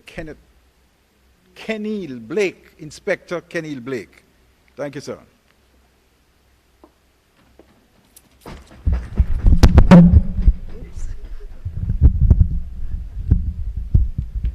You might not need to hasten the mic for you. Thank you, Mr. Chairman. Fellow corporators, ladies and gentlemen, good afternoon. The report of the Supervisory Committee is to be found on pages 71 through to 73 of the 2019 annual report. May I have a motion moved for the report to be taken as read? Moved by Derek Smith, seconded by Chad Rattray. Thank you very much. I will present the highlights of the report. According to the Cooperative Societies Regulation, the committee is elected by members of the credit union at the AGM for the purpose of audit and supervision, and it is supported by an internal audit department which operates by mandate that allows for the examination of the affairs of the credit union at various intervals. The Supervisory Committee consists of 7 members that were duly elected at the 52nd AGM held on the 8th of May 2019, and the members were earlier introduced to you by Madam CEO. The Supervisory Committee has as its mandate to conduct continuous evaluations of the extent to which management and staff undertake their respective functions in accordance with the policies and the rules as laid down by the Board of Directors and the Cooperative Societies Act. The findings and resulting recommendations are submitted at the Board of Directors meeting for their attention. A breakdown of the audits and activities will be shown on the following slide, and these are the audits conducted in 2019. As you can see, we focused in the areas of collateral management, debt management review, branch audits, unallocated receipts, pension unit review, micro unit review, branch audits, and proceeds of crime and money laundering review. Our other involvements. Members of the Supervisory Committee attended regular monthly meetings of the Board, Finance and Policy, Debt Management Committee, Joint Credit, Audit and Compliance Committees. Our input at these meetings, whether it was deliberating or decision-making, was always done with the members' best interest at heart. In the first 3 months of the committee convening for regular meetings, keen focus was given to the operations and management of the microfinance unit. Consequently, this became the first unit in the credit union that was visited and audited by our team. Several recommendations were made to the Board of Directors and management that resulted in management being more efficient and the staff complement at microfinancing being strengthened to support the portfolio. With the identification of some of these risks unique to micro, management was able to employ the necessary risk management and mitigation strategies. Critical to the year under review was the Supervisory Committee's visit to a number of our branches. This served to heighten compliance to policies, rules, and other accountability framework, as well as to strengthen our knowledge and decision-making capacity. The branches that were visited are as follows: the Portmore branch, microfinance unit, and the Montego Bay branch. Careful analysis of the previous visits, because we do these visits annually for the most part. So careful analysis was done of the previous visits to monitor the implementation of recommendations made by our committee to track improvement in other areas. Members in the branches at the time of the visit were also interviewed to get an immediate and more candid perspective on the level of customer satisfaction that they were experiencing. Reports and findings of these visits were presented to the Chief Executive Officer and submitted at meetings of the Board of Directors. Our attendance at meetings, and we had 22 meetings, was an average of 76%. And the following slide will show the attendance of the membership. 2019 presented some challenges. The most significant of these challenges experienced was the time-consuming nature of audit investigations due to the credit union's highly manual system of internal control.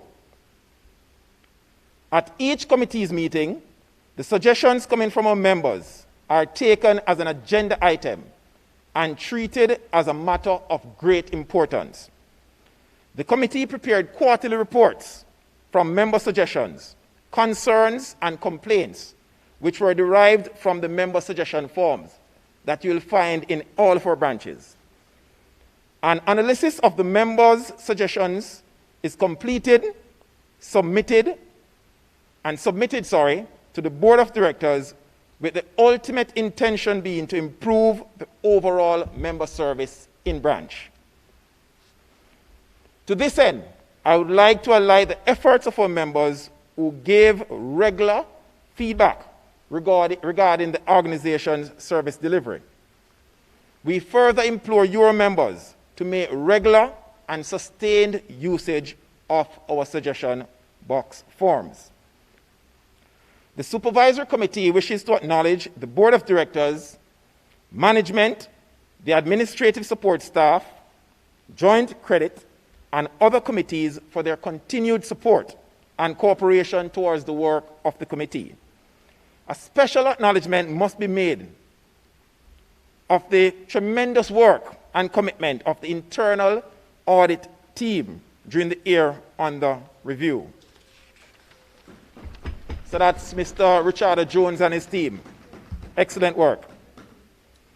The members of the Supervisory Committee are proud to have been given the opportunity to serve this noble credit union in such a trusted capacity.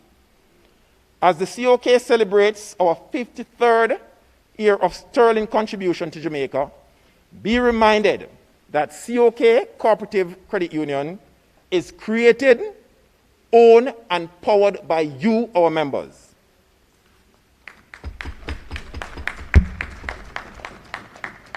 Fellow corporators, it is your loyalty that gives COK Sodality the drive to remain a leader in the financial space and gives the committee the motivation to work selflessly to ensure integrity and accountability at all levels of the credit union. We can assure you, the members, that the Board of Directors, the committees and subcommittees, the management and staff have proven their adherence to the policies and the rules governing the credit union. And to this end, they have demonstrated that they are true to COK Sodality's vision. As chairman of the Supervisory Committee, I would like to thank members of my committee for their commitment and continued dedication. The committee has achieved much over the course of the year, and those of us who are called upon to serve another term, we pledge to achieve even more in the ensuing year. I thank you, and may God bless you all. At this time, I'll take any questions that you may have. Are there any questions? Going once? Yes, sir? State your name, please. Michael Garvey.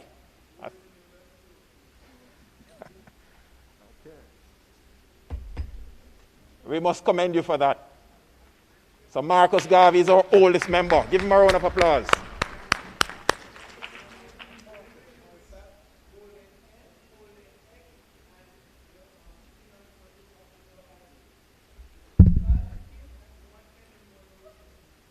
I'm not certain I'm getting your question, Mr. Garvey.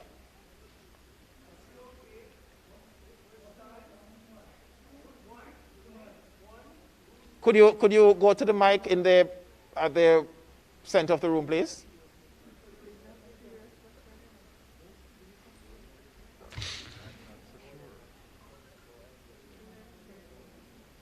I'm almost certain I remember you, Mr. Garvey, from the last AGM. Here's a microphone just in front of you, to your left.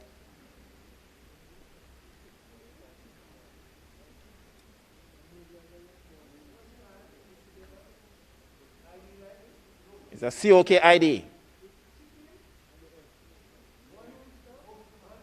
Okay. Right.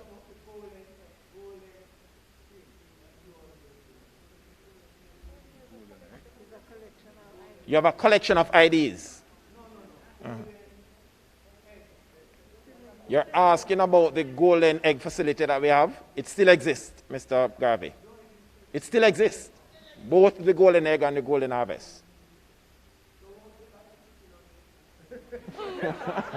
It doesn't seem so. I know you like your chicken and your egg, but you probably have to move on to bacon and what else. All right, thank you very much. Any other questions? All right, there being no questions, may I have a motion moved at this time for the adoption of the report from the Supervisory Committee? Motion moved by? Moved by my colleague from the Credit Committee. Seconded by?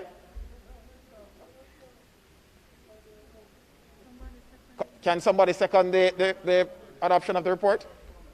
All right, Ms. Pommel will second the report. Thank you very much, Mr. Chairman, and over back to you. Mr. Chair, if you just permit me one little thing. I think Mr. Garvey was referring to, you know, in the early days, credit unions did not advertise. And COK was probably the first credit union that had an advertising campaign. And we used the chicken and egg. So Mr. Garvey does show that he's coming from far back. Coming together is progress. That was this line. And it was an excellent advertising campaign. And I'm glad you remembered it, sir. So sorry, please remember the protocols.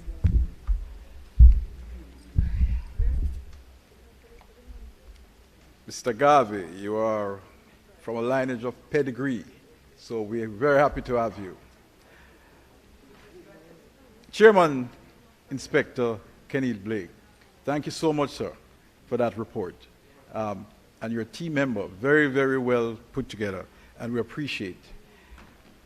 And of course, thanks to Madam CEO for that history lesson. It's something I learned about the marketing skills back then. But right now, we're going to move into some quick reports, delegates, the report of the delegates of the Jamaica Cooperative Credit Union League. And I'm going to ask the CEO to also go straight into the reports of the delegates to the Jamaica Fisherman Cooperative Union AGM. Madam CEO, over to you. I'm not tired. You're not? No. Good for you. Good afternoon, everybody. The delegates' report is printed in your book. It was put online, and so can I ask that it be taken as read? Can I have a move and a seconder, please? Moved by Kenil Blake and a seconder. Seconded by Bridget Hosang. I don't propose to go through the entire report because it is there in front of you. The annual general meeting was held from May 30 to June 2nd, 2019 at the Hilton Resort Hotel and Spa in Montego Bay. There were approximately 140 delegates, alternate delegates, and observers. You know, the League's weekend is made up of some training activities, some special meetings, as well as the annual general meeting. So the annual general meeting itself was held on the Saturday, June 1. It was chaired by the president, and you will see all of that there. The delegates agreed to a distribution of surplus of $126 million to the members of the League, the credit unions. They also voted the maximum liability for the League to be set at $5 billion, and their officers elected, and you will see that in the report. After the annual general meeting,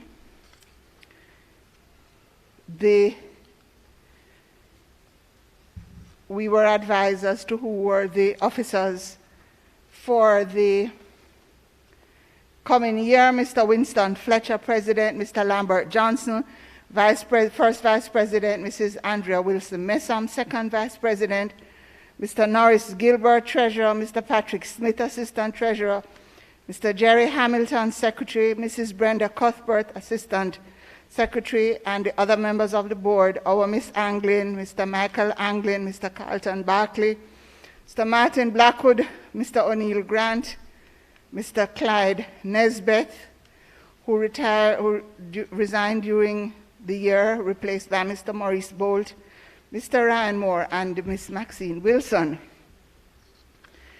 Our delegates to the League, to the AGM, were Mr. Stedman Peterson, President; Mr. Clive Medwinter, Vice President; Miss Carol Anglin, and myself. Thank you very much. That is the meeting, the report of that meeting. Could I have a motion for the acceptance? Mr. James Wood, seconded by Mr. Michael Garvey. Thank you.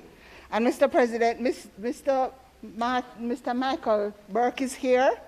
You don't mind if I just quickly go through this report? Thank you very much, sir. The delegates' report was already published. Could I have a motion to take it as read? Moved by Chad Rattray, seconded by Ms. Herma Walker. The AGM for the Jamaica Fishermen's Cooperative, you probably will recall that COK is one of the few non-fishing cooperatives that's a member of the Jamaica Fishermen's Cooperative. So that meeting was held Tuesday, April 2nd, 2019 at the Knutsford Court Hotel. COK was represented by delegates Mr. Michael Burke and Mr. Neville Rohn. Mr. Rohn is watching online and Mr. Burke is here. There were two special presentations by Mr. Courtney Cole, Chief Technical Officer for Special Projects in the Ministry of Industry, Commerce, Agriculture and Fisheries, who represented on behalf of Mr. Audley Shaw, who was the minister. And I won't go into what was said because that is in the report. And the second presentation was from Mr. Gallimore, the Registrar of Cooperatives and Friendly Societies, who indicated that there were 9 fishing cooperatives, only 8 of them were active. And the report is there. The other things that Mr. Gallimore had to say, it's in the report. The Board of Directors report was reviewed, and the information is there. I'll move down now to the election of officers. The following persons were elected to the board: Mrs. Yvonne Seth, Half Moon Bay Fishermen's Cooperative; Mr. Milton Salmon, Gillings Gully Cooperative; Ms. Sandra McLeod, Old Harbor Fishermen's Cooperative. And the officers who were elected to the Supervisory Committee are there. They're elected for 1 year. Officers for the representation to NUCS, which is the Association of Cooperatives. Our Mr. Michael Burke was elected to represent, as one of the officers, to represent the Fishermen's Cooperative. There was a resolution to amend Rule 23.1, which was put forward and which was accepted, that the annual general meeting proposed, provided that a copy of the proposed amendment, together with written or electronic notice of a meeting, shall have been sent 14 days prior to the meeting. Presentations were made to members of the Board of Directors, the Supervisory Committee, and staff of the Jamaica Fishermen's Union who served for 5 years and over. And at this point, I would just like to say that during the course of last year, no, it was early this year, Mr. Honeygun, who was a very active member of the Jamaica Fishermen's Cooperative Union, president for many, many years, he died. And so COK, as usual, sent our commiserations to the organization. So I thought that at this meeting we could recognize Mr. Honeygun's passing. Thank you very much. Could I have a mover for the adoption of the report? Yes, Mr. Garvey. Sorry? No. It's Roy. Roy. Were you moving the resolution? Thank you, sir. Could I have a seconder? Mr. Enoch Allen. I nearly said Enoch Powell. Forgive me. Former Prime Minister of the UK. Thank you very much.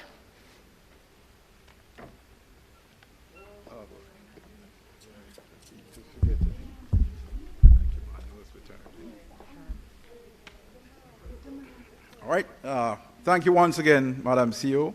We're almost there, but before I move to that final item on the agenda, I'll have to invite the treasurer again regarding the fixing of maximum liability. May I invite Yuan Shaw? Thank you.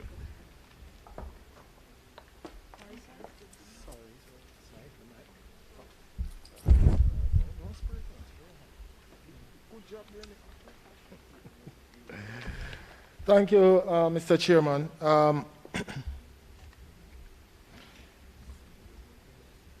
In keeping with the rules of the COK Sodality Cooperative Credit Union,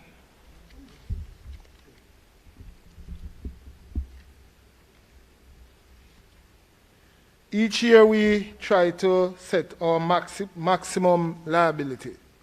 And I just don't want to just come up here and move this rule. What we try to do is to ensure that the credit union operates within the policy of the amount of liabilities that it can incur in any 1 year. And each year we have to ask your permission to move it up as we grow. Okay? Because if we are going to be lending more money, we need to take more deposits. And therefore, this particular motion is there to help us to garner more deposits so that, and to ensure that we don't put ourselves in terms of our liabilities over a certain amount. So we put ourselves within a range that we can't go beyond. So in keeping with the rules of COK, Sodality Cooperative Credit Union, number 69, which was revised in 2018, it is proposed that the maximum liability to December 31st, 2020 be set at $12.4 billion, being 12 times the 2019 total capital amounting to $1.04 billion, which is inclusive of deferred shares of $726 million. So I will move the motion on behalf of the board. Can I get a seconder? Monica Robinson. The motion has been put before us. All in favor? Any against? Any abstentions? The ayes have it. Motion carried.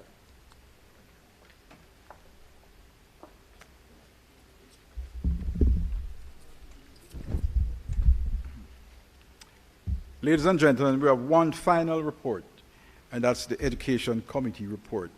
And I hereby invite Mrs. Maureen Dyer to move us quickly through that. Thank you.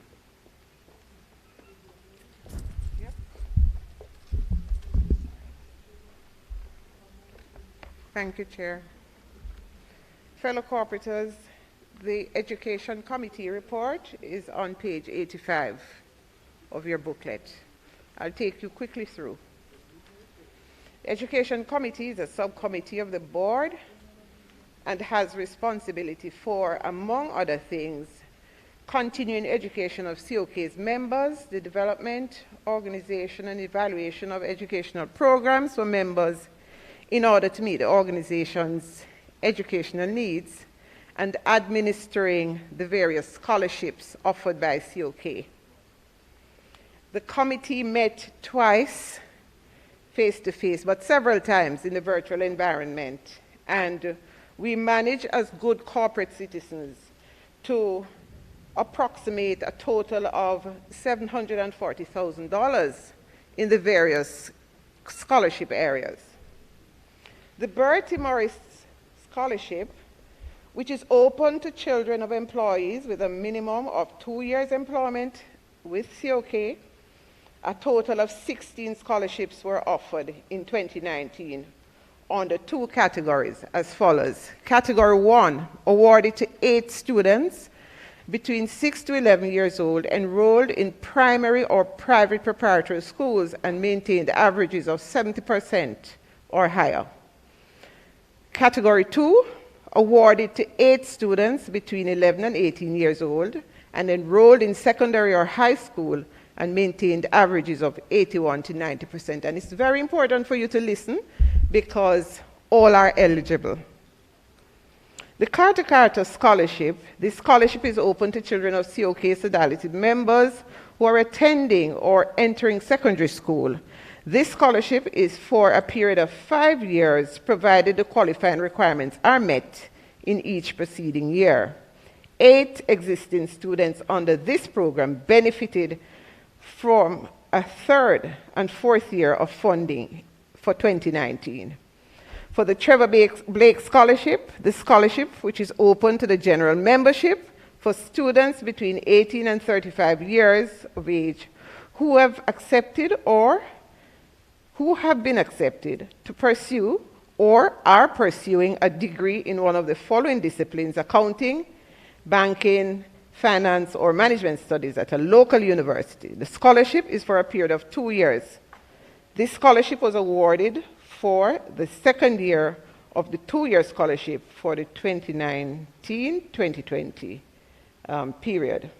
Paul Chavons, open to the general membership for students between 18 and 35 years and who are pursuing a degree in management studies, business administration at a local university for a period of 2 years.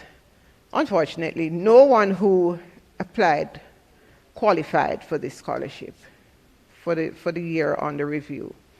For the Margaret Rogers, this grant is awarded to the child of a COK Sodality member who has maintained a B+ average, is involved in extracurricular activities, and is in need of financial assistance. 2 returning students benefited under this program for 2019.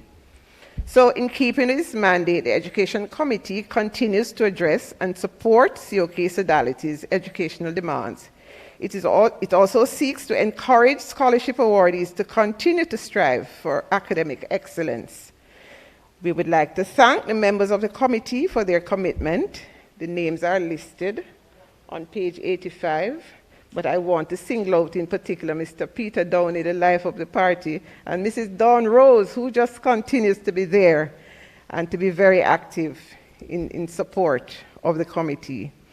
We invite COK Sodality's members to support our credit union, as it is with your support that we're able to provide these scholarships and grants to improve the well-being of our members. And just on a note of forward thinking, we're thinking about placing some bottles, as it were, in each branch, and we're asking that you put your small change in there, because it is really highly appreciated. And at a time such as this, when education is under challenge, we look forward to supporting our members in these ways. The report is in front of you. May I ask, are there any questions?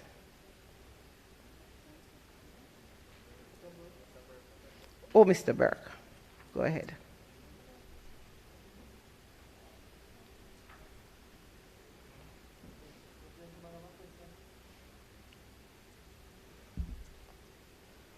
It seems as if most of the education committee's work is really in scholarships more than in educating people as well. Am I right?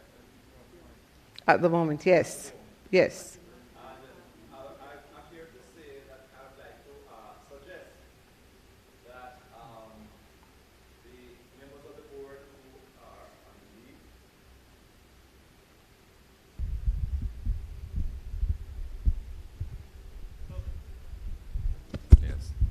I'm here to suggest that the members of the delegates to the league suggest to the league that the league pushes the government of Jamaica to have a special department of the university that deals with cooperative education. Because I think that this, more than anything else, is the way forward at the present time, especially with the pandemic causing job losses and so forth.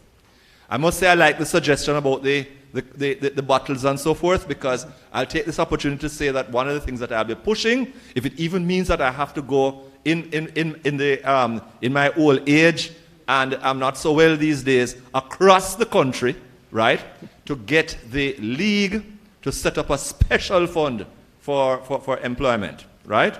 So a special fund of everybody with the bottles and so forth that you talk about, setting up a fund, and that members of, you encourage the companies to join the credit unions so that they can either access the money by a grant or a loan on the condition that they employ people. But it is with education that people will know that these are the sort of things that can be done, right? The other thing with education is that we must start telling the world, right through the World Council of Credit Unions, that we need to set up an international cooperative fund, and it will be given to governments on the condition that they promote cooperatives and credit unions in their countries. Thank you very much. Thank you, sir. Your suggestion is well noted for action. And I'd just like to add that our marketing department at the moment takes up a lot of the educational activities too, as it relates to educating members about the role of credit union and cooperatives. Yes.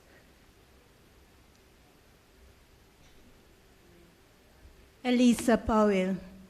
Will COK be helping students with the e-learning? Will they be acquiring tablets for young children who have accounts with COK? I cannot answer that unilaterally. It is something that I'll have to take back to the committee, and the committee will have to relay to the board for decision. But your point is well noted. We have? Come, do you want to talk about it?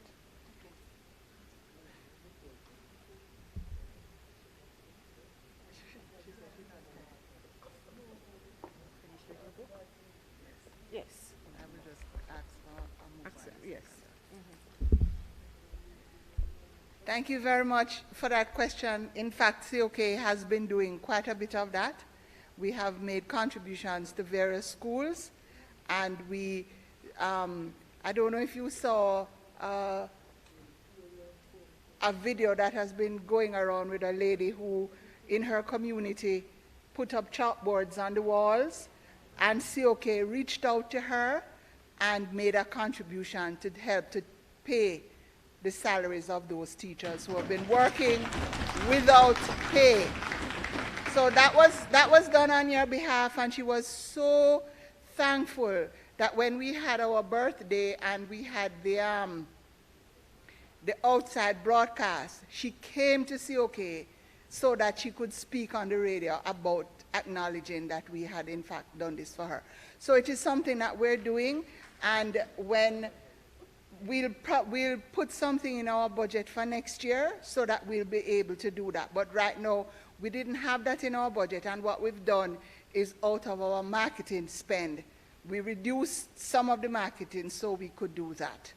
So we'll do that. So just so that Mrs. Dwyer doesn't have to come back, and please forgive me that I had to take off my mask because I was having problems breathing. You probably could hear that.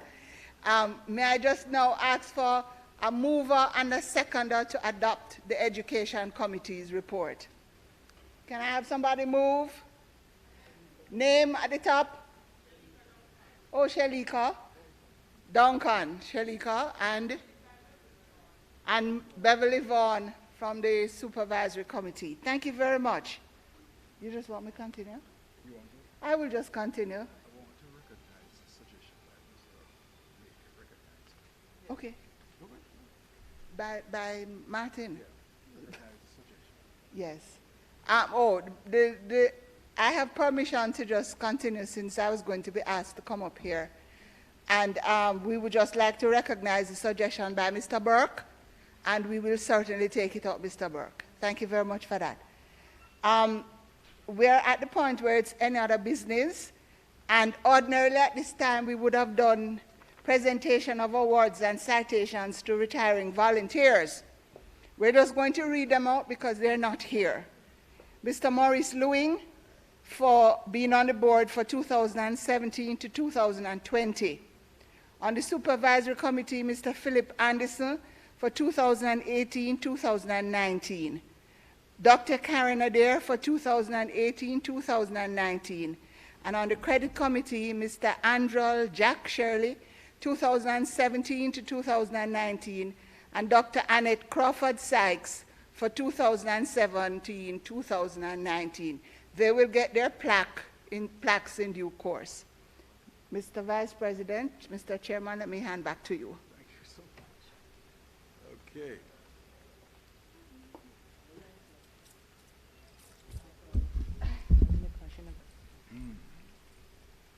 Okay, thank you to the hardest working CEO in the financial business. Ambassador? Yes, sir. Thank you so much. So much, so much. All right, you know what? Any other business from the floor? Are there any other business from the floor that matters that you'd like to bring to the board's attention? Any other business? Because here after this, we're moving into the closing remarks. Are there any other business? Going once? Going twice? Curvan, I see you over there, going 3 times. All right, well, since there's no other business from the floor, it is now my privilege to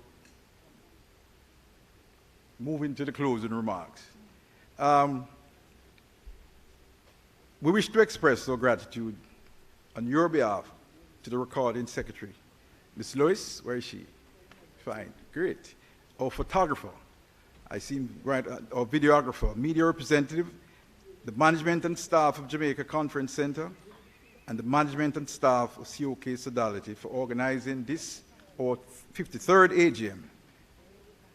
Thanks also to our auditors, KPMG, the representative from the Department of Cooperative and Friendly Societies, and our own special guest, Donna, the Ombudsman, political ombudsman. Thank you all who have braved this pandemic and we're trying to get out here before the weather would change, by physically attending and participating in our 53rd AGM. We wish you a safe journey to your destination. For those who have joined us virtually, we also would want to thank you. Those in Portmore, Mr. O'Sullivan, those in Montego Bay, those in Mandeville, and to all those volunteers online who's watching now, and members worldwide who is online watching us. We want to really thank you for joining us and to really giving us the kind of support. So, as chairman, I'm at item number 14, which is the termination. So having dealt with all the matters brought before the 53rd AGM, the meeting terminated at 4:10. A motion for the adjournment moved by Mr. James Wood, second by? All in favor? Great, motion carries. But let me just say quickly, in observance of the COVID-19 protocol, as outlined by the Ministry of Health and Wellness, we're kindly requesting that the members desist from gathering after the meeting. I was told that refreshments are packaged to go.